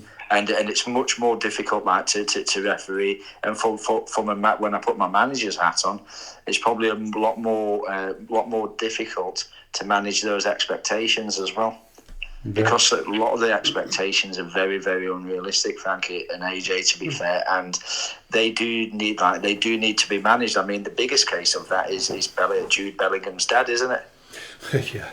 If we're looking on the big picture of thing, that it seems to me like his dad is trying to dictate to both managers of both his sons, where they should play, how they should play, and what they should do. Now that for me completely oversteps the mark. It was the other fella in the Premier League. His brother, I think his brother was his agent, wasn't he? And he back in the day, I can't remember his name now. I mean, I was thinking of Cobby Mainu and his brother with the free Cobby T-shirt that got.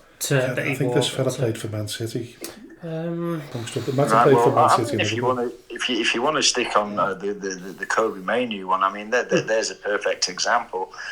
Probably maybe it was just he might have been out of form, he might have not been training well. The manager might not have fancied it. It could be a number of things, but to say that somebody who's earning probably hundreds of thousands of pounds a week is held against his will, well, at the end of the day, you could hold me against my will for a year if you want, man. It's quite. We have got to. There's got to be a. At all levels, I think there's got to be a air of common sense about things, and especially around expectations and players, families, family members' expectations. And I get that people are ambitious, and I get that people want their sons and their daughters. If with the women's game taken off like it is, their expectations, ambitions are good, but expectations to manage those ambitions are also a good thing as well. No, most certainly.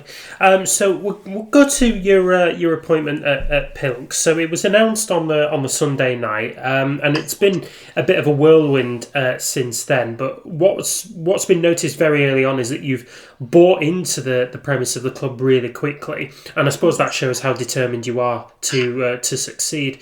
What has been the plan from the start, and how do you intend to execute it with the possibility of limited resources at the club?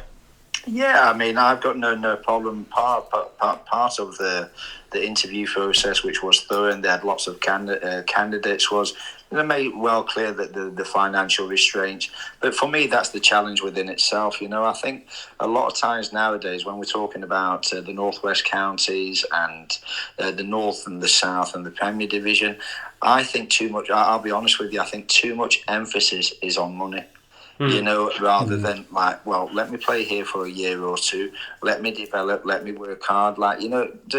Is a player really going to get any better for going for £10 extra down the road? But my idea about Pilks, and which we will be a lot more solid and stronger and a lot more tougher to play against. But we'll be a lot more effective going forward as well. I think Jack's teams were very, very good going forward, and I must say that he spots talented and he's done a lot of good work. So well done to Jack. However, from a defensive point of view, we will be a lot tougher to play against. We will do both sides of the game. As well as one another, wherever that takes us. And we have got the financial constraints. I'm not bothered about that. I'm not one of those managers who. Well, I know that through interviewing you, but listen, you just touched on Jack Edwards there. He resigned following that 3-2 victory over rivals FC St Helens on Boxing Day. Was that a shock to Jenko and the football club in the first instance, or was it expected? I think so. I mean, I haven't really. Obviously, that's private, and it's probably private, and it's between them. But I think it did. I think it caught them off guard. Whether Jack's got something else, whether he thought maybe he'd taken the club as far as what he could take them. Yeah. Maybe he thought the prevailing winds, what's ahead. The challenges were too much to face head on. But you know what, he's had a good go at it. And he's produced. I must admit, they've got some really, really good players. Got some good players. Yeah, well, we know a couple of them ourselves. Jack Pearce played briefly for us, and of course Tom Smith. I think Tom Smith started last night, didn't he? Yeah, he did. He did really, really well. Well, the lads did. If we're moving on to last night, we're unfortunate. A very, very good, very, very talented, good going forward. Prestwich Hayes. We took care of them in the attacking sense. Yeah, they scored from a corner early doors. A little bit unfortunate from our point of view, but we more than matched them. I think. I'll be honest. I think a draw would have been a fair result. We had 3 or 4 really, really good opportunities. We were solid. We were strong. We limited them to very, very few opportunities. They grew frustrated. We grew in confidence. We moved the ball well. We created some good opportunities. And bear in mind, we're inheriting a squad what's taken some beatings this year as well. Yeah, it has, and I think that's part of the challenge that Pilks face. Financially speaking, and also I think given that you're in the town of St Helens, you've got St Helens Town FC St Helens, so you are challenging for attention. In amidst the population as well as the rugby league the rugby league as well. You're in a rugby league town in a population of, was it just under 190,000, something like that one. Now, you had a bit of a decent crowd on Tuesday night, just over 100, but have you kind of got more of an idea or an attempt to kind of branch into the community and make it more a place that people will want to come to? We certainly have. We've already had talks around, summer tournaments about going into schools and offering free season tickets. I do know that the youth teams, which are quite substantial at the club, have been offered. Each player's been offered a season ticket to come along on a Saturday. And as Jenko said last night, there were 400 gig given out. So I will be reaching out. In fact, when I get the opportunity, I'll actually go down and actually watch from under 7s through to under 8s all the way through, just to try let them know we're all part of a bigger club. That's really, really, really important. I mean, we've got a wonderful, facility in Ruskin Drive, but also lots of grass pitches where, I'm thinking to myself, well, we can get the Pilkington's name out there, and we can have some summer tournaments there, and we can we do need to reach out into the community. Like this, shy on 190,000 people. We do obviously. And I did say this to Jenko in the interview. Pilks probably in their glory days, so to speak, money was readily available, and you could attract very, very good players. But I think within that, the community identity of the club wasn't developed at all. In fact, I think that was neglected totally. But listen, it starts with having a brilliant chairperson, and obviously Jenko, I know him personally myself, great bloke, but you've also got a really experienced CEO in the shape of Steve Dewsnip. So in many ways you couldn't have joined the club at a better time, really. Yeah, absolutely. I mean, both are excellent. Both have got really, really both well connected. The great football people, as I like to think myself, I'm a really good football people. And the one thing I do know about life, whether it's football, whether it's education, whether it's just building, if you bring a lot of good people together, good things happen. Yeah, without there's nothing more certain than if you bring a lot of good people together, good things happen. And I see a lot of good things happening. I know people say, "Oh, this, that." Please trust me when I say I will build a very, very, very good squad at Pilkington's. It will be, in the end, it will be able to match anybody in that division. Maybe not so much this season, but when as we build bit by bit, then we will be able to challenge anybody. And I'll be open and honest in that, because that's what I'm going to build, and that's what I am determined to build. And the one thing I do know about myself, when I set my mind and I say it, then I do it as well.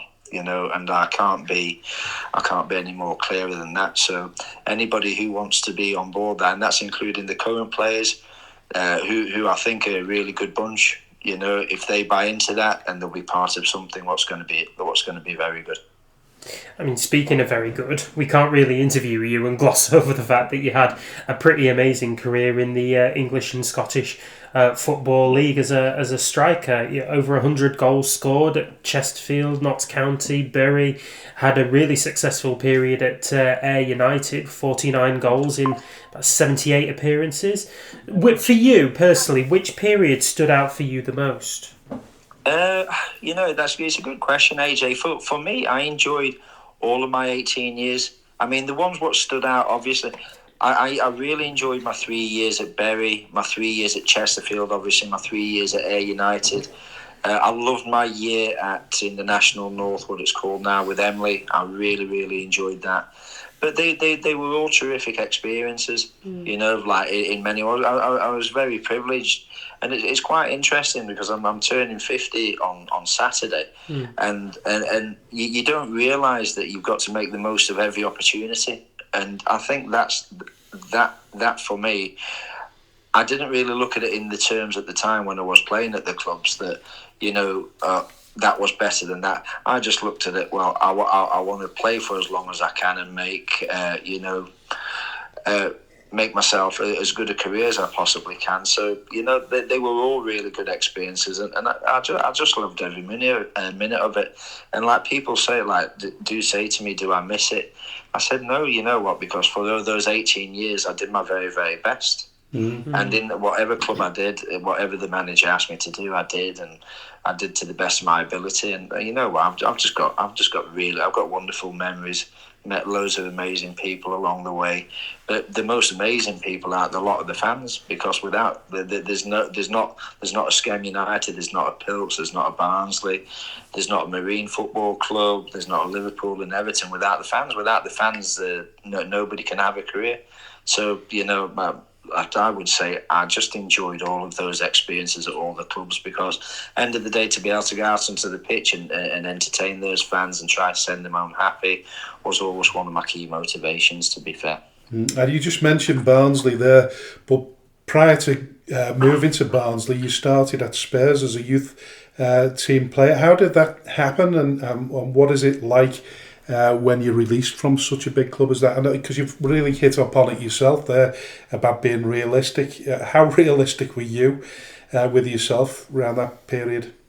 Yeah, no, it was a good question. I was playing in South Africa at the time. I finished top scorer. Now, here's a conundrum, and I still have to give my head a wobble about being sensible. I had to choose. I think I scored 18 goals in 10 games over a week. It was a week's tournament. It was really good. I had to choose between Tottenham and Bayern Munich, and I chose Tottenham. Whoa. And sometimes I just think, well, regrets. I've had a few. So Horst Krieter was the chief scout for Bayern Munich, and he'd come out for, and he offered us we won the final 1-0. I scored. I think we played against Eastern Province, I think it was, and he literally offered us a 2-year contract there, and then he had it literally in his hand. Wow. And then I had Colin Gee, who was a chief scout in South Africa from Tottenham, and he said no, go.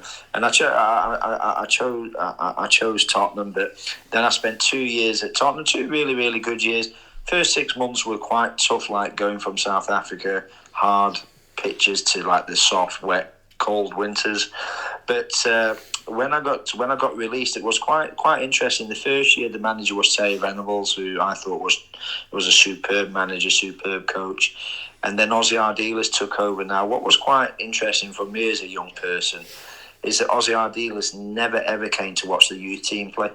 All right. And in fact, so kind of when I look back, we'd spent 2 years working hard trying to develop ourselves, trying to make ourselves into professional players, really.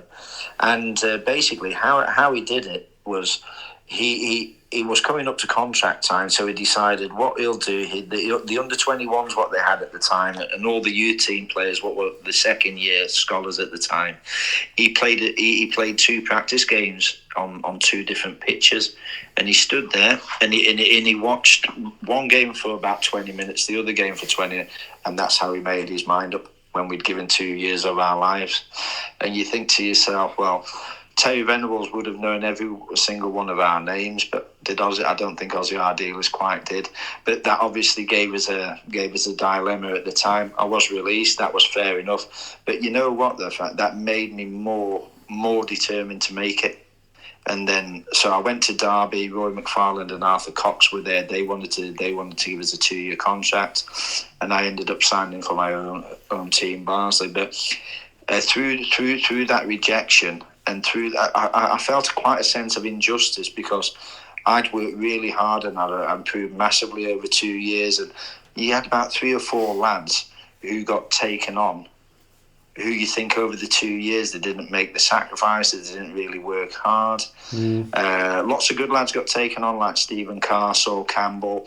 We had a really good youth team. However, that I kind of felt a sense of injustice that I hadn't been given a fair crack of the whip. But I used that as a real positive and a driving force. And in fact, even 15 years on into my career, I still use that as a driving force to motivate me to make sure that never happened again. How do you sell that to younger players now? Just do your best. Make the sacrifices you need to make. Work hard. Do what the managers ask. Obviously, self-improvement's always really, really good. And believe it or not, if you do the right things, even if your current manager doesn't rate you like you, somebody will like or see something else. Because as we all know, football's only about opinions. People do ask me quite, Glynn, how do you make it? I said, well, give yourself the best opportunity, and then it's just an opinion. Even with the Premier League lads nowadays, obviously they get paid vast amounts of money, which is great for them. But however, at the end of the day, when we take everything away, it's just a manager's opinion on that player. Whether that manager's right or wrong, who knows? And that's which way I looked at it. I just thought, well, that's just one person's opinion. Another person might really like us. And I was very, very fortunate. And people say, "Oh, you've had a good career." I did, but that was only due to the fact, I did work hard and I made lots of sacrifices and I also improved. But however, I couldn't have had that career if a manager didn't think I was good enough or could do a job for his squad. And that, for me, what it boils down to, I might see a player and think, you know what, he can do a job, and he can do a really good job for Pilkingtons, and somebody else might see that player and think, well, he's not very good, he's not what I'm looking for, I don't rate him. And that's the beauty of football, and that's from top to bottom. So to the young lads, I would just say, live your life right, work hard, become the best, use your talents to the best of your ability, what you possibly can do, and then the rest is if somebody, it's just somebody's opinion, really, if they like you or not. Glynn, do you think as a manager and as a teacher you have a responsibility to temper players' own inflated expectations of themselves? Because in this, particularly in the modern day game, we're seeing an awful lot of players who are becoming very quickly disenfranchised with their love of the sport because they're not where they want to be at that time or not where they think they deserve to be at that time. Do you think managers have a responsibility to keep players' feet on the ground as well as pushing them to be the best they can be? Yeah, I do. But at the same time, I think there's a general fear factor amongst managers, especially football managers at any level. If they don't play to a person's ego, that player will quite easily reject them as a manager, reject the club and move on. But I do think it's a responsibility of a manager to say, whoa, this is where you're at. This is what you need to do. This is what I'm looking for, and it's a really good question. But I think it's a fine balance, isn't it? But at the same time, from my own personal point of view, I think it is our responsibilities. should you have any big egos in the dressing room? I'm not too sure that that's too healthy. The one thing I can honestly say about the lads at Pilks, and the dressing room is a really, really good place to be. So that's been managed really, really well, and that's credit to the people who was involved in that. Yes, I do think it's important to manage players' ego, but to be fair, at the same time, a little bit of arrogance is also needed as well. Yeah, it's good the fact that you're coaching a group of young players, and you've been there and done it all yourself before. It does. It does help, but for me, I'm a natural helper, Frank. I like to help people in any sphere of life. That's my nature. That's what I get great happiness from. And if I can help players get better, if I can help Pilks as a football club, if I can help develop the football club, develop the football team, develop players, help anyone who's at the club, that's just me. I just enjoy helping people, because I don't know, life's got a wonderful way. If you do things for the right reasons and you help people, not that I help it to get anything back, that life's got a wonderful way of looking after you as well. Yeah, totally agree with it. Listen, you mentioned it before, you had a good couple of years at Bury, but we know how difficult it's been for them since you left. One assumes you've got a bit of a soft spot for them, but back then when you were playing for them, did you ever imagine the club would go into administration and even worse, go out of business? Absolutely not. I think the big turning point was the passing away of Neville. Gary Neville's dad. He had a big influence on the club, and he helped the club on many levels. Now I know when Neville passed away, I think a lot of the mismanagement, what you see happen, would have never happened under his stewardship. That's a fact. And to see the club, it's interesting fact, because you can ask any player who played at Bury, and it's one of those clubs that, whether it's Ryan Lowe, whether it's myself, whether it's Andy Bishop, F.A. Sodje, Andy Murrell, anyone, any one of the players who played under Neil Warner, it's a club that becomes part of you when you played for it. Whenever they ask me to do stuff, I'll do stuff at drop of a hat, and that just tells you everything you need to know. It's a really, really good club. Dave McNabb will probably tell you that now himself, that it's an amazing club with amazing people, and I'm just so glad that it's started to get back on its feet. Obviously, they're probably not where they want to be as a club just now, but hopefully in the next couple of years that they'll get back into the Football League. But as we well know, I think that football, even lower down, whether National North, even below that, there's a lot more teams, a lot more prepared nowadays, a lot more clubs, a lot more well run than they've ever been, and it's not. I don't think it's as easy nowadays to progress through the non-league ranks like it used to be. Well, even with the club the size of Bury and everything that goes with that. I think we looked at the National League North, and I think there's 6 or 7 Football League teams in there at the moment. Give or take, yeah.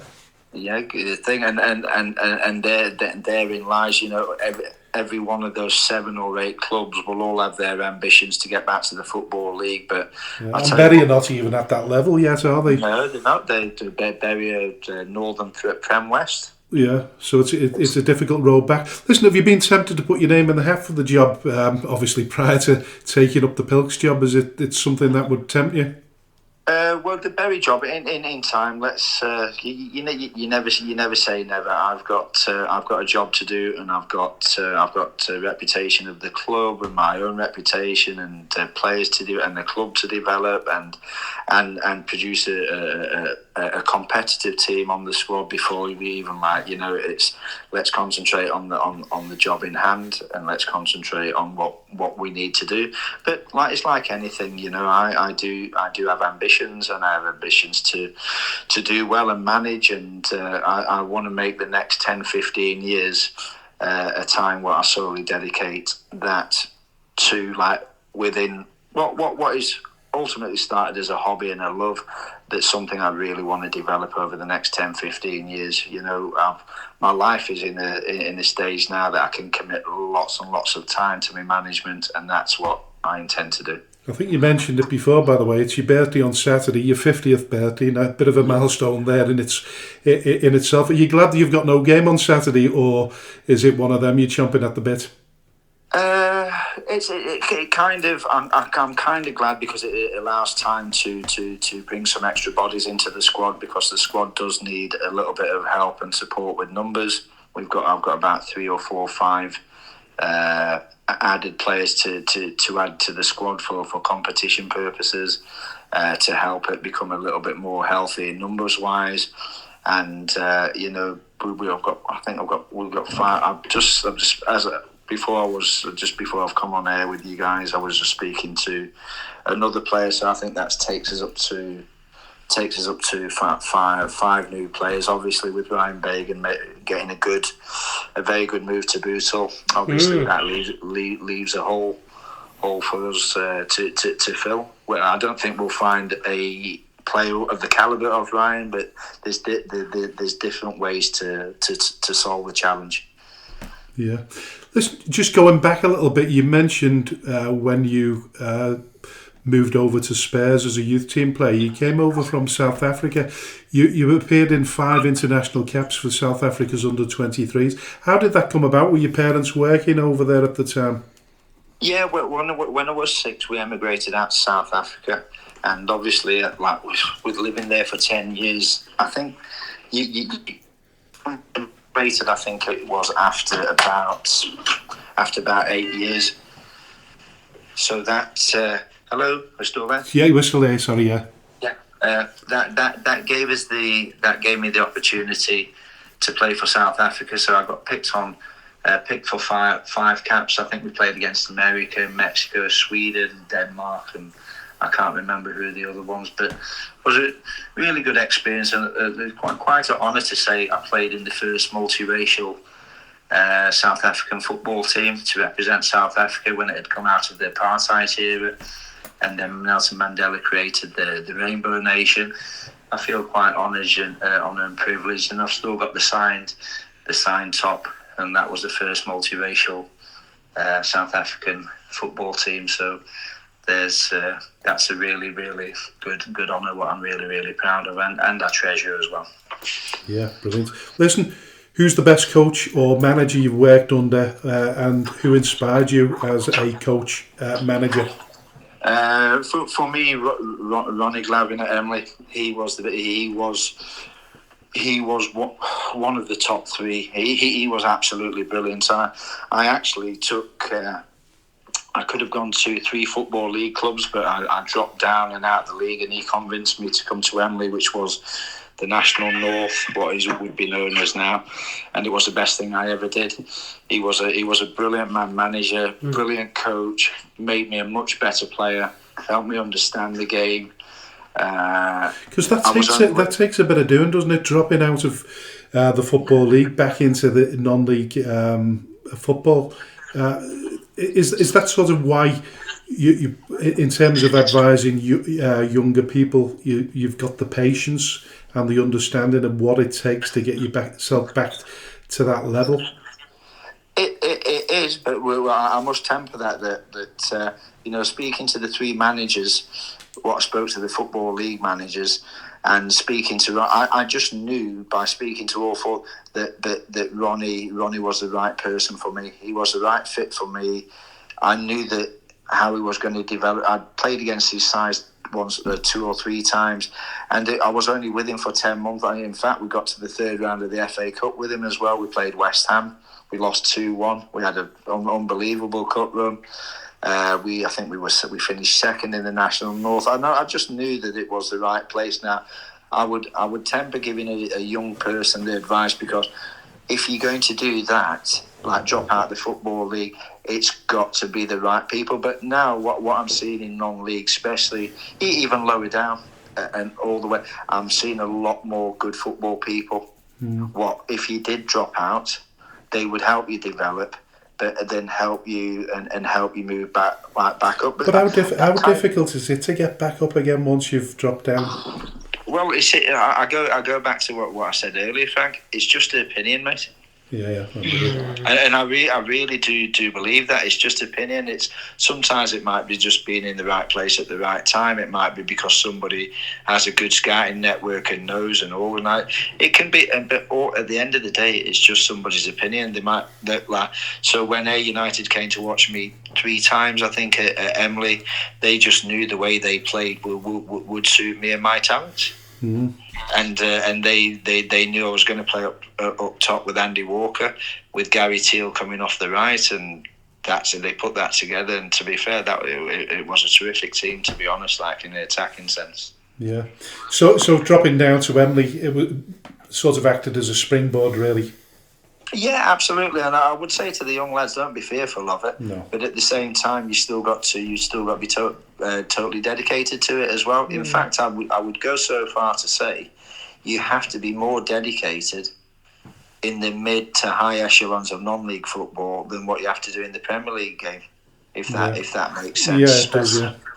Especially like with the work and the football and the life balance. It's a lot more challenging, but at the same time, playing non-league, I found it gave me a great freedom as well. Yeah. I was still getting paid good money and I was working, but it allowed me to see both sides of life as well. Which was really good. So don't be afraid of it. No. But at the same time, make sure that if you are contemplating dropping out, it has to be to the right club who can help you get back up there, if that makes sense. Yeah, most definitely. Listen, are you still teaching? Yes, I am. I'm teaching. I've moved. I was mainstream for 13 years, and now I've moved to a special education needs provision, and I absolutely love it. Yeah, that's amazing. That is, mate. Can I just ask, in a special educational needs setting, how much are you bringing in your love of football into your work? Are you getting the kids out and playing sport? Yeah, I am. It's quite good because I get for the first time in 13 years, I get to teach English and maths and PE, and we get to teach them all the sports. So whether it's handball, whether it's dodgeball, whether it's basketball, whether it's cricket, we do football. I know, and so I do get to share the love of football with all the pupils there. And you know what? My only disappointment is, AJ, that I wish I would have made the move across many years ago. Because I mean, it does take special kind of personalities to help. Probably, I would say our most vulnerable children in society in lots of ways. Yeah, but also but our most talented ones at the same time, and I've just found it. I found it very, very humbling. And listen, as a father that's had 2 children that have been involved in special educational needs, I understand you need the more maverick teachers, the ones that are actually throwing 10%, 20% more into it. There's not enough. Sorry, you still there? Yeah, I'm here. Sorry, I'm just saying, there's not enough. There doesn't seem to be enough desire in modern teaching these days to go that extra mile to look after these most vulnerable kids in society. Yeah, I agree with you. I would say, and it's not through the fault of modern day teachers or teachers in general, but if you ask 100% of mainstream teachers how many would drop into SEND provision, I think we would be looking at a very, very small percentage who would even consider it. Mm-hmm. But you know what? I would openly, say, do it, because end of the day, it's amazing. And it's like, how can I say? Yes, the teaching of the curriculum is important, but you know what it's given me is like the love of children back, and the love of people, and those relationships, you build up with your form and with your classes. I can't explain it. It's just made me come alive, and I'm very, very grateful and a little bit honoured that I've got the opportunity to do that as well. Yeah, and linking the 2 things up, teaching and coaching management. The attitude once upon a time used to be if you didn't do what you were asked, then someone would tear you a new backside. What has changed in football in the years since you retired, and what are the good and bad changes that you've noticed? Yeah, good question. I remember one time, I think we were playing Runcorn Linnets at home. I think they were called Runcorn Town at the time, and they were beating us 2-1 at half time. And I don't know. I think I'd not had a particularly good half. Neither had the side. To bear in mind, Runcorn were up there with us as well. It was like a top of the table clash. And I remember our centre half getting me up against the wall, and he said, "Listen, you're beeping, beep. Get your finger out, da." Which obviously you couldn't do nowadays. And then I went out in the second half, and we won 5-2, and I scored a hat trick. But there are still taskmasters like that though in the game, aren't there? And particularly more. We hit upon it before. Parents can be just as toxic on the sidelines. Yeah, they can. It's a very, very tricky one. That it's like we spoke about earlier. That my goodness me, when I'm refereeing and giving back to the grassroots game, I must say that the lines from under 9s, 10s, 11s are getting much more demanding. As in, so I can imagine like the demands what get put on the referee to the demands what they put on the children to the demands what they put on the manager. I'm imagining would create a very, very toxic environment indeed. And how critical are you of referees? Because I know Gordon Johnson, who used to be the chairman and my vice chairman, he's probably just as critical of referees. Haven't been a referee himself. Do you find yourself over-analysing? So sometimes I can do, Frank. But you know what? I'm a supporter of referees. It's I'm very, very fortunate. I got to level 5. Just until recently, I was refereeing all the a lot of the top games in West Cheshire Division 1, which is a really good level.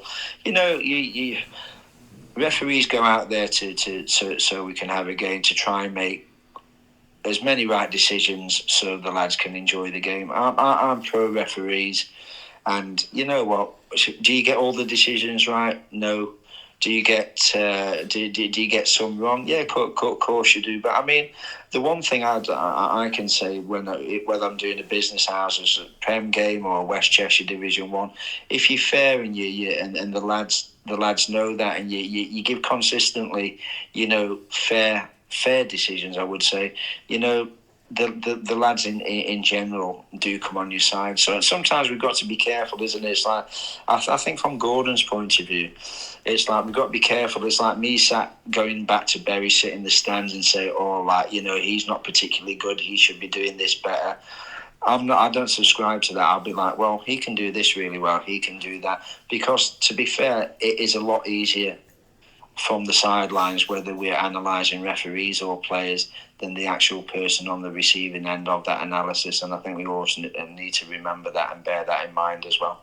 Yeah, that's a good reminder for me that, because I'm on an FA charge at the moment because purely because he asked a referee a question and he didn't want to answer it. But listen, that's a totally different subject for another show. Your next game, is it Exton Villa? Is it back-to-back? Yeah, we've got Exton Villa back-to-back. We've got Exton Villa at home next Wednesday, and then we've got them away on Saturday. We will do our homework. We will find out how they play. We will. I'll put all that consideration into that before picking the squad, and then we'll like I said earlier, we will give them a very, very competitive game. We'll be ready for it on many different levels, and we hope, just as Uxton will be hoping in return, that we hope that we've got a good chance of winning. Well, the best chance. Well, I'll give the lads the best chance that they possibly can to help us get 3 points on the day. Yeah, listen, I know, imagine now football takes up a fair bit of your time, but away from football, how do you relax? Family time. Family time. Well, in fact, family time. Me, Josh, we sit and we watch a lot of the Premier League games. Yeah. In fact, we watch a lot of the Premier League games, discuss which. So you don't relax away from football then? No, I do. I don't think. No, I am. I love football to bits. I mean, it's always been a big part of my life, and I intend it to be a big part of my life until.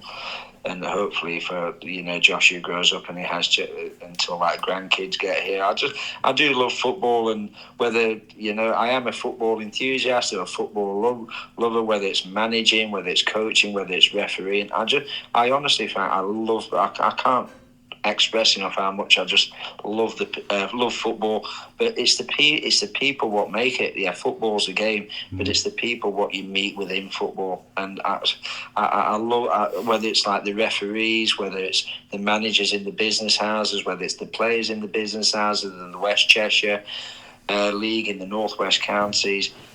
All these people, what you meet, is just I'm just fascinated by it all, and I think Frank and AJ, as much as me and many thousands of others, we wouldn't be sat here talking to each other if it wasn't for our love of football. Well, Tommy says to me, what would you be doing if you weren't at Skem? Sometimes it can be really frustrating. You feel you want to be a million miles away from it, but something happens and it draws you right back to the game. But listen, you've been an absolute interviewer's a dream. Your passion obviously comes across in abundance. It's been a pleasure to have you on the show. Best of luck in your managerial role at Pilkington. All the best for the future, mate.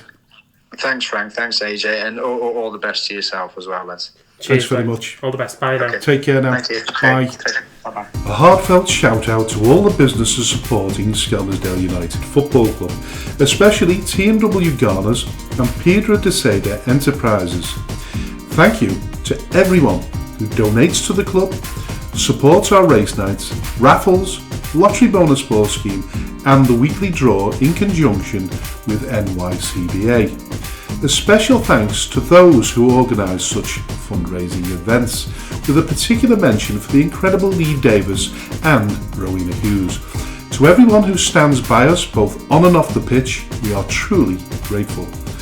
If you wish to sponsor the show, please contact me at chairman.skemutbfc@gmail.com or alternatively call me on 077 66 054 548. All proceeds will go to Skelmersdale United Football Club. Thank you for your unwavering support. Hello and welcome to the third and the final part of the show, and what a fantastic interview with Glynn. Fascinating character, very optimistic, ambitious, and dare I say it, what's the word for it? Upbeat about the future for Pilks? Man is positive, 100%. I think he's got a big fight on his hands. I mean, I know Pilks are not in danger of getting relegated, but you want them to sort of strive for that next level of being able to challenge for, top end of the table, cup runs, things like that. I think for a lot of I don't want to say that they've been mired in mediocrity for a lot of the time, but I think their fans are wanting, them to take that next step and be able to have the season a bit more exciting in the long run rather than just every 90 minutes. I think it's been difficult for Pilks because we know that they built their base in the Division 1 North and managed to get themselves up into the Premier Division. Well, they only went up 2-3 years ago, didn't they? Yeah, with good backing though. Financially they had good backing and they did really well. They had a lot of ex players that we inherited from Pascal Chimbonda. There was a good sort of 4 or 5 players that from Pascal's academy that managed to help them at Pilks. Yeah, to get up to Pilks. Might have been. Yeah, listen, we've said it before. We don't know. We can't see in the future, but unfortunately. But yeah, listen, it looks good for Pilks. I don't think he's looking at a relegation dogfight. Of course not. I think he's joined the club at a good time. Yep. He's got a brilliant chairman, and like I say, the CEO as well, Steve Dewsnip as well. He's going to do a fantastic job for that club. He's already started. So yeah, it bodes well for the club there, and I think there's changes behind the scenes there as well because it was very much a council run ground. I don't know whether that changes ownership to a degree. And that helps them moving forward. But listen, all bodes well. But he's very optimistic, and like I say, interviewer's dream there. We could have just sat back and listened to him all night.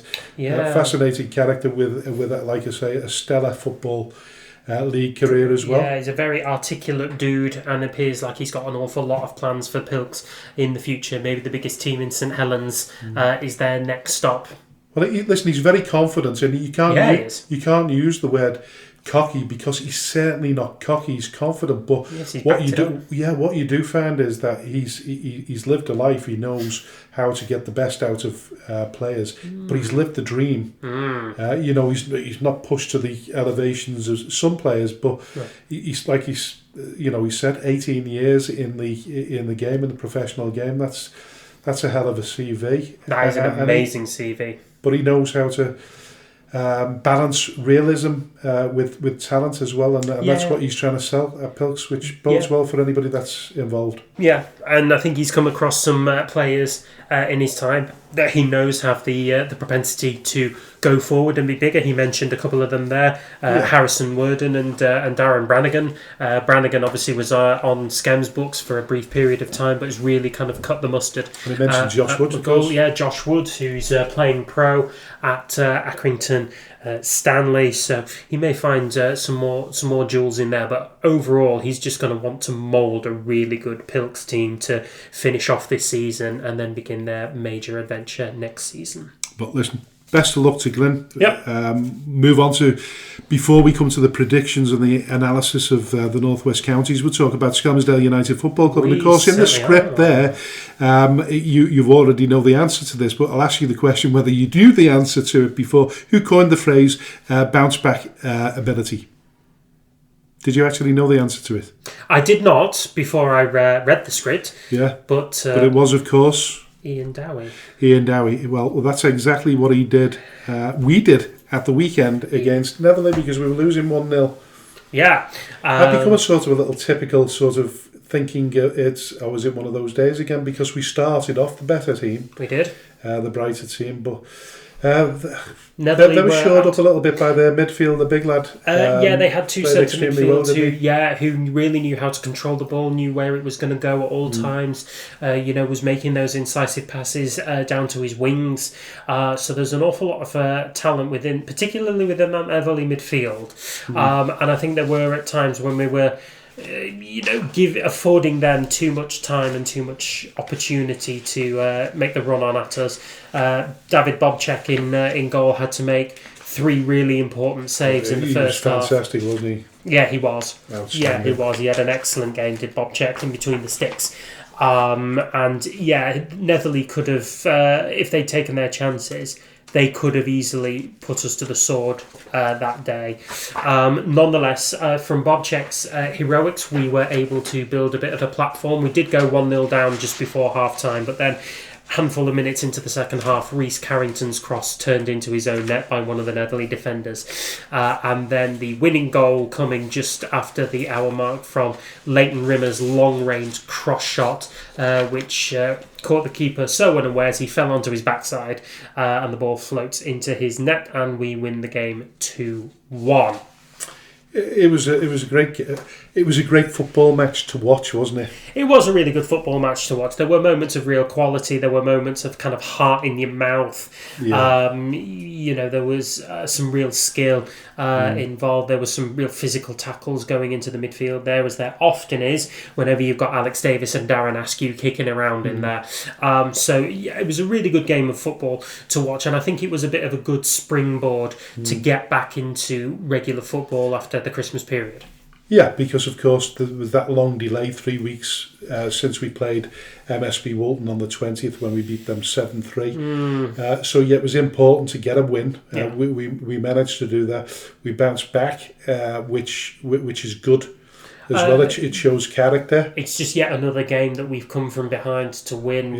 We've seen the game through as well. Yeah, with the exception of the MSB Walton game, we've come from behind to win by single goal in all of our other victories. The only thing that can be said on sort of quite disappointing really was that our shooting boots weren't on that particular day. But it was a strange game, and we went 3 at the back again, and we stayed consistent throughout the game. I think we bypassed the midfield far too often. Yeah, there was a lot of long balls that Toby and we didn't Levy... get the crosses in either, did No, we? We didn't really get the crosses in either, and it's unfortunate because we've got two of our absolutely amazing creative forces there in the Carrington brothers on the left and the right wing, and I don't know if we use them to our full effect. That's maybe where having a 4-4-2 formation does help when you've got your right and left backs supporting your wingers, which allows you to play a bit more wing-based football. But no, you're quite right. We didn't take enough of our chances, and we should have easily scored about 4 on that day. So we started off the day really well. In the morning, we all met up. Well, quite a few of us met up at the Britannia Inn in Otterspool, right on the seafront. It was a nice little sunny morning.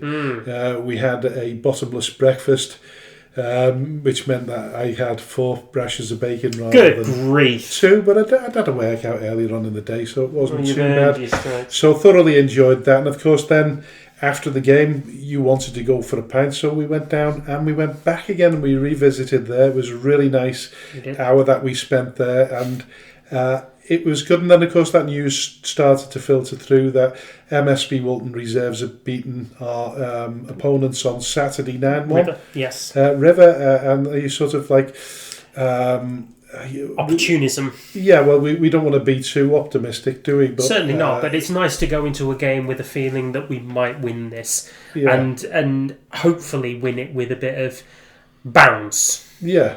I think, you would certainly like to think so. We've had a bit of I wouldn't say we've had a season of torpor, but it has been a season of stress. None of our victories have been particularly straightforward. They've all had moments of, utter torpor, and panic, regardless of whether we've seen the result out by 1 goal. I could arguably say I've been through several pairs of underpants, but I haven't, because I've stuck to the winning underpants, so I'll be wearing them again on Saturday. You've probably been through a few stents, though, haven't you? To shore up that heart. Yeah, the heart is full of stents. But listen, it would be nice to do another first in the season and get 3 wins on the bounce, which we haven't done so far. We've not done that since the Northern Premier League days. And a clean sheet, dare I say? Hang on. Can we dream enough? No, don't get carried away. Just. We're going with the Klopp mentality that, if we can outscore the opposition, then we're going to concede, but we're going to score more. Whereas I think the occasional Mourinho does nobody any harm at all, and just park the bus and score 2 on the counter-attack. I'd love that.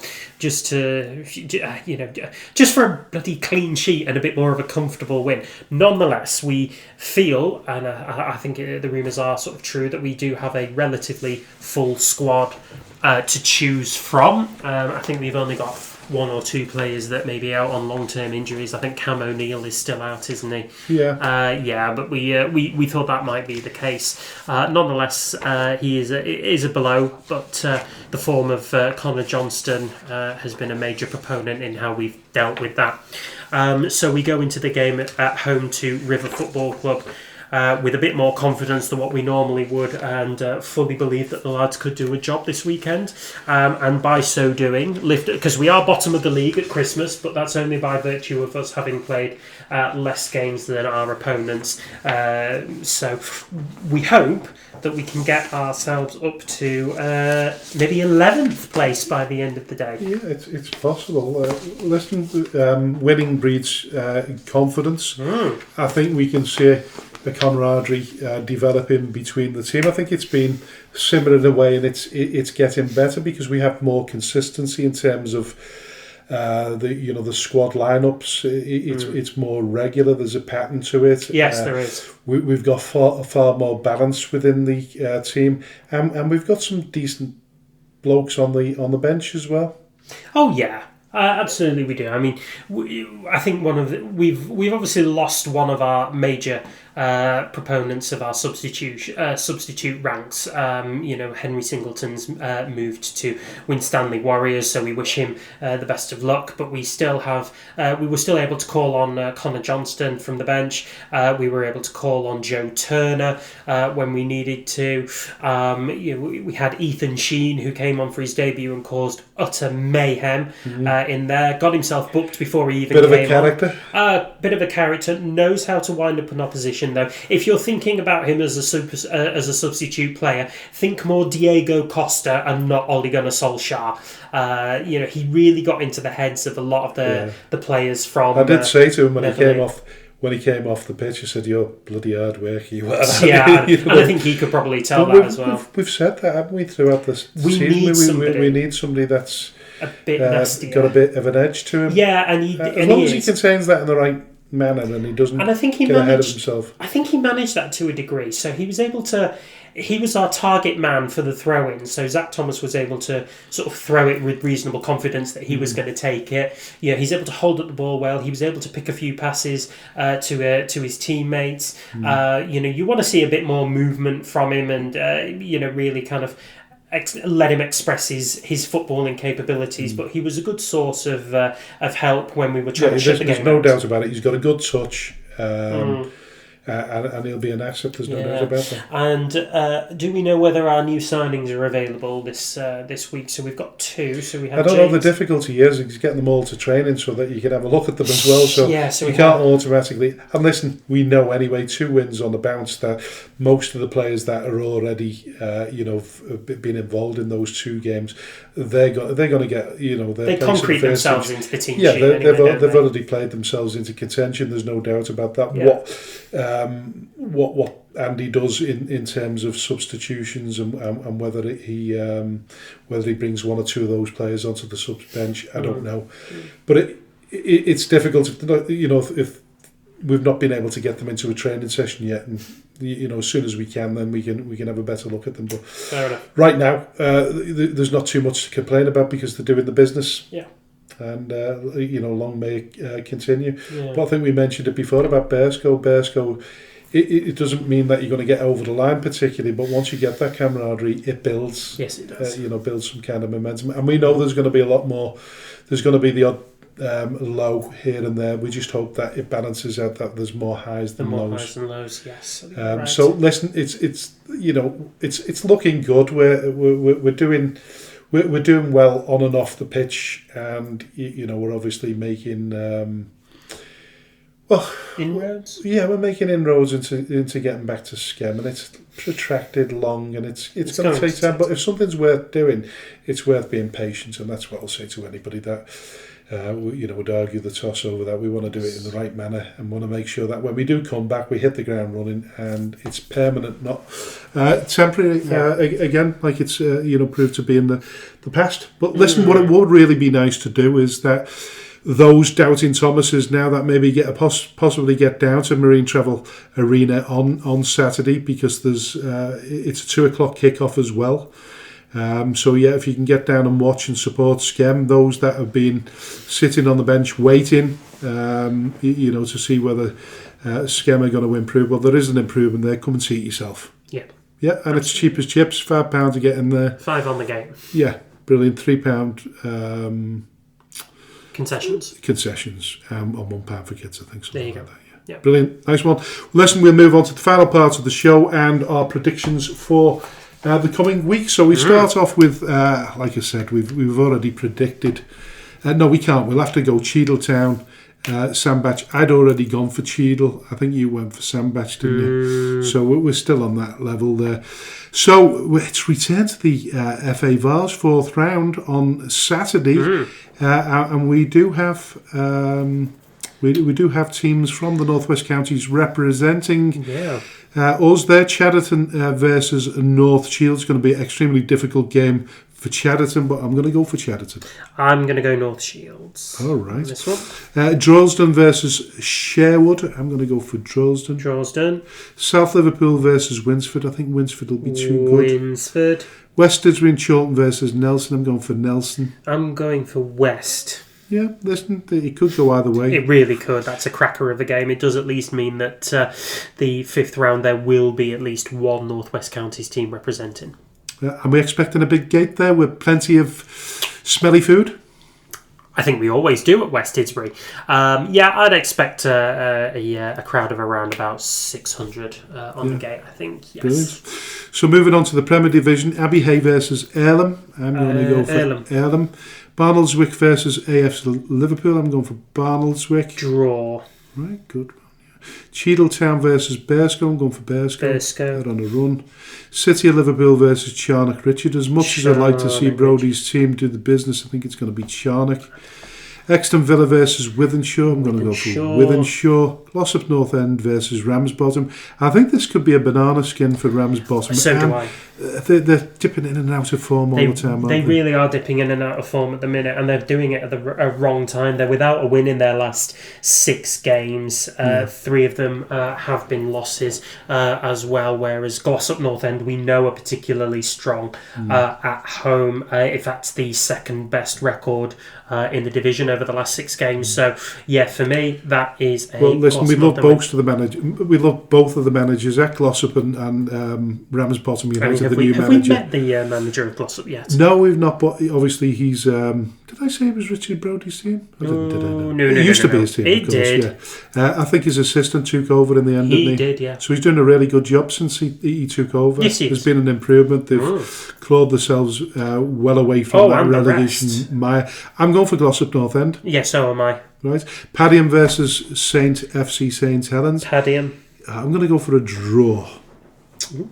Prestwich Hayes versus Atherton LR. I don't think that's an easy game, either. No, so Prestwich Hayes are 11th, Atherton are 10th. As far as form goes, Prestwich Hayes are 5th and Atherton LR are 13th, although LR have won their last 3 games on the bounce. So I'm going for a draw. I'm going to go for an LR win. Right. Just. Division 1 North, Ashton Town versus Darwin. I don't think Ashton are doing particularly well, so I'm going to go for Darwin. I'm also going to go for Darwin. Baker Borough versus Garstang. I'm going to go for Baker Borough. Yeah, Garstang may have won, but I don't think it's the start of something long term. So, yeah, I'm predicting that at the Bryan Boys Westview Stadium in Baker Borough are going to win that. Slightly more difficult one to assess, really. Fullwood Amateurs versus McGull.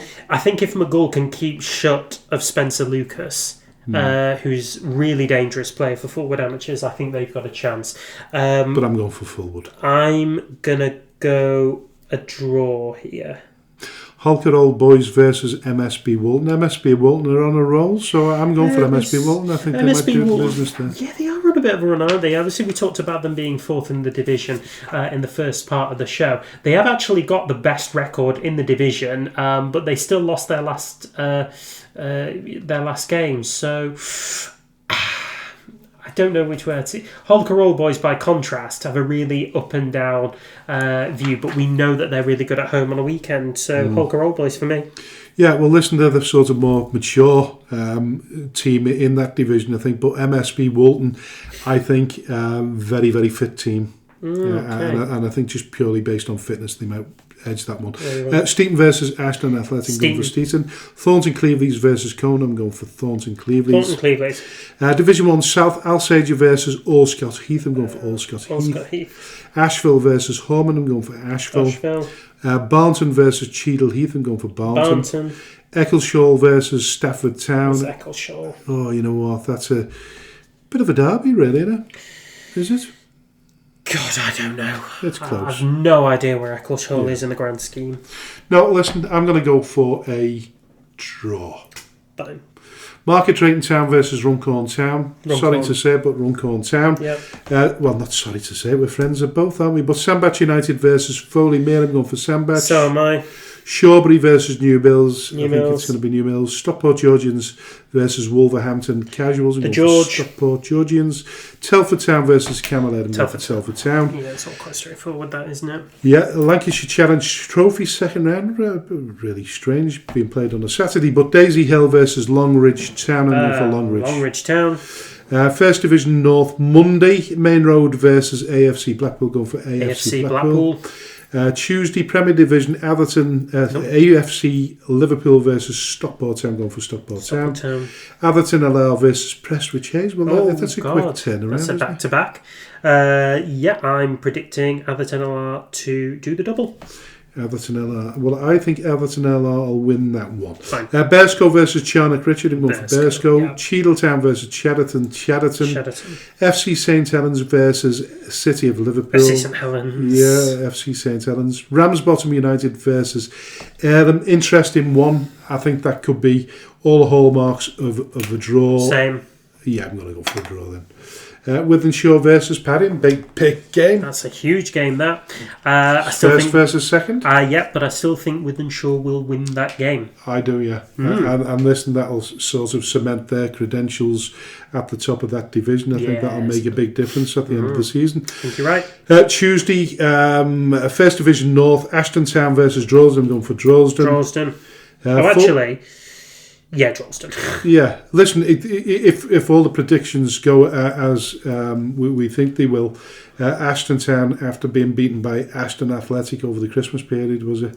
Yes. It'll top off. It'll be the real miserable period for them. Yes, it will. And questions to be asked there, you know, in terms of they throwing the nearly guys last couple of seasons and struggling this season. Yeah, so they said they topped the table not so long ago. They did top the table not so long ago, but it feels like every single team within the top 8 has topped the table at one point or another. I mean, it's the disparity between it's the chaos. The amount of fixtures, it's the chaos. Mayhem of the First Division North. Honestly, if you're not part of the First Division North as a supporter or an observer, what on earth are you doing?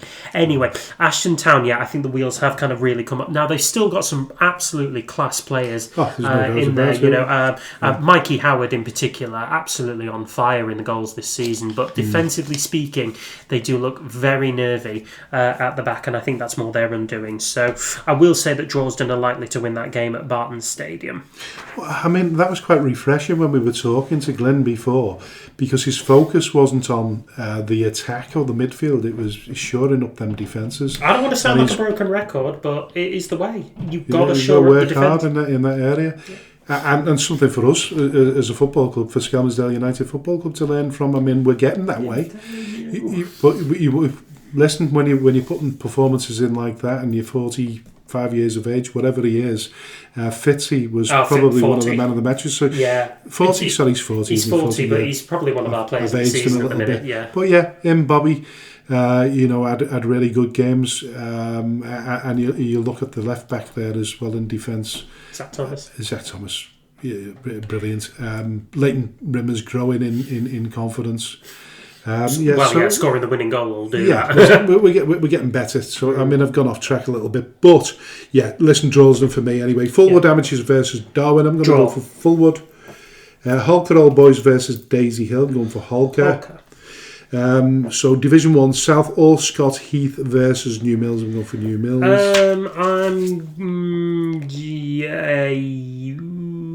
Draw. Right, okay.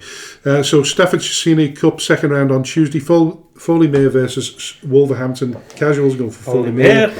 The West Riding Cup quarterfinals. Bradford Park Avenue versus Barnoldswick. It's got to be Bradford Park Avenue, surely. Is it? Yeah, well, a bigger, higher placed team, without a shadow of a doubt. Fair enough. Yeah.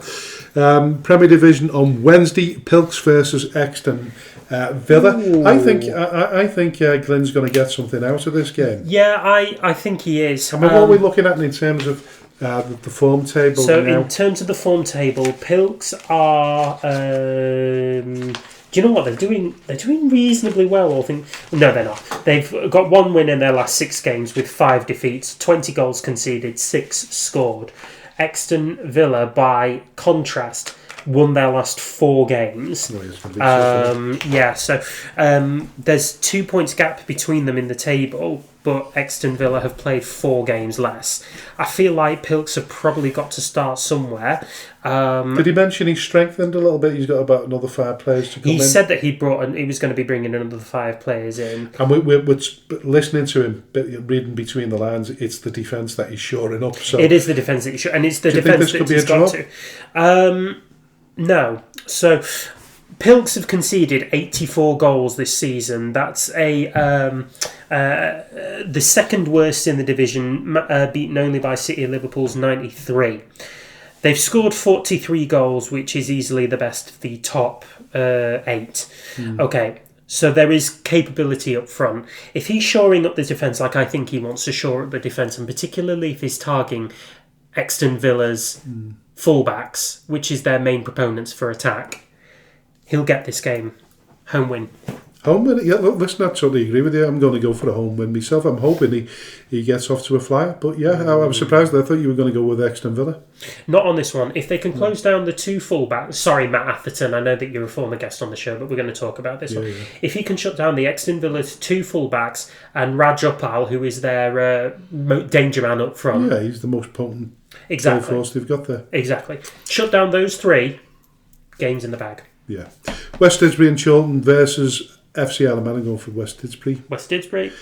Wednesday, First Division North, Nelson versus Garstang at the Daisy Arena, Little Wembley. It's got a Nelson for me. And a First Division South to round it off. Cheadle Heath Nomads versus Wolverhampton Sporting Communities. Got to be. You can't see Wolves getting anything out of that at all, can you? No. So we're going for Cheadle Heath Nomads. That's a banker, as we say. Eccleshall versus Stockport Georgians. I'm going for Eccleshall. So am I. Yeah. So that rounds up. That rounds up all the fixtures for the week ahead. It does. Best of luck to all the teams competing in the 4th round of the FA Vars. So we're talking about Cheriton, Droylsden, South Liverpool, Winsford, West Didsbury and Chorlton and Nelson. Good representation there. At least we know one thing for sure is that we'll definitely have 2 teams competing in the 5th round of the FA Vars. 2? Well, we've got South Liverpool. Winsford not in there anymore. No, we'll definitely have 1 because West Didsbury and Chorlton are playing Nelson. They are. Yeah, so best of luck to all of them, and a best of luck to our local teams in the Northwest Counties as well. The Northwest Counties in the Northern Premier League. Yeah, Marine, Southport, and Clitheroe. Clitheroe are not exactly local, but we do really like them because Sean McConville's the gaffer. Yeah, he's a Skem legend. He is a Skem legend. So we're hoping to get him on the show one day. Deserves the respect of Skem. Deserves the respect of coming on the show one day. Yeah, definitely. So listen, finishing the show off, what have we learned so far this week? God. Apparently I'm not allowed to eat chocolate on the show. Mm-hmm. But I think that... Have you ate it all, by the way? Yeah. Wow. I ate it all in the first part of the show. You'll have to run it off tomorrow. Yeah. No, I am running. But anyway, point I'm making is Glynn Hurst's notion of shoring up the defence as a priority for a football club is one that I absolutely agree with, and it's good to know that I'm not completely stupid when it comes to footballing tactics and philosophies. But also, I like that he keeps his players, or he wants to keep his players grounded in reality with a base as a basis for them being able to dream. I think in this day and age of the football player, that's got to be a priority. And it's a great sort of philosophy from a striker, because you don't really, I don't know, the striker's mentality. Do they look at defences all the time? I don't know whether they do. Maybe you do as an attacker. I think you have to as an attacker, one way or the other. You've kind of got to stop the rot at one end or stop the rot at the other, particularly as a manager of a team like Pilks, who, are in the Premier League, but, are probably ready to make that move to being, more capable than just bottom third. Yeah. Most definitely. So. So what have I learned this week? Tell them. Where do I start? Very subliminal message here is I've learned to go with me head. I thought you were going to say gut, but yeah, head works too. Yeah, simple decisions. Sometimes the decisions are more simple than you actually think. You you can overanalyze things, and sometimes when things sound good when they're splashed out into the ether, if that's the right sort of terminology for it, sound great. But when you actually put it down on paper, they don't sound as good. And if you can't back it up, go home. So listen, have the confidence to say that.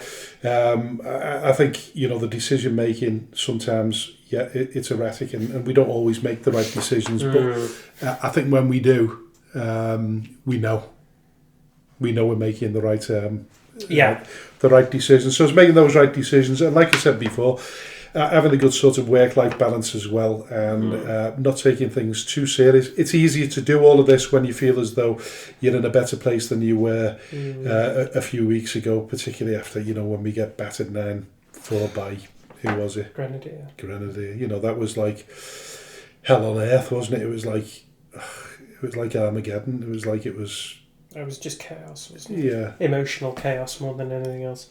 Yeah. But highs and lows, and man. Glynn said that. I said, how do you relax away from football? By watching football. And he said, oh yeah, I do. And then he mentioned football and sitting there with his son watching all the Premier League games. There must be a riot in his house. His wife, listen, she must be really, really forgiving, or she must like football as well. Probably one of both. Yeah. If she's a Tottenham fan, then she's mired in disappointment, because he is, isn't he? He's a Tottenham fan, by all accounts. Yeah. Listen, it's great to get a good perspective anyway from a former Football League player that's come into management, not expected anything. I think we mentioned it about Pascal Chimbonda getting overlooked for non-league managerial roles before he got the Skem job, and to a large degree I think Glynn has been overlooked, and I'm glad that he's finally got into the hot seat at that level, because I think the time before he was at Ashton Town when they were struggling in Division 1 North. So I wish him all the best of luck. But it's refreshing to see these characters in football. We need all kinds of different characters. Yeah, we do, and we've got plenty of them. We've interviewed plenty of them. Yeah. So just keep on doing what you're doing, guys, because you're giving us great feedback and content. Yeah. So with that, listen, I'll leave the final thoughts to the dulcet tones of AJ. You've been listening to the Speaking Frankly Football Show with me, AJ Bajet, and my co-host, Mr. Frank Hughes. This podcast is available on most streaming services, wherever you get your podcasts, including Spotify and Amazon Music.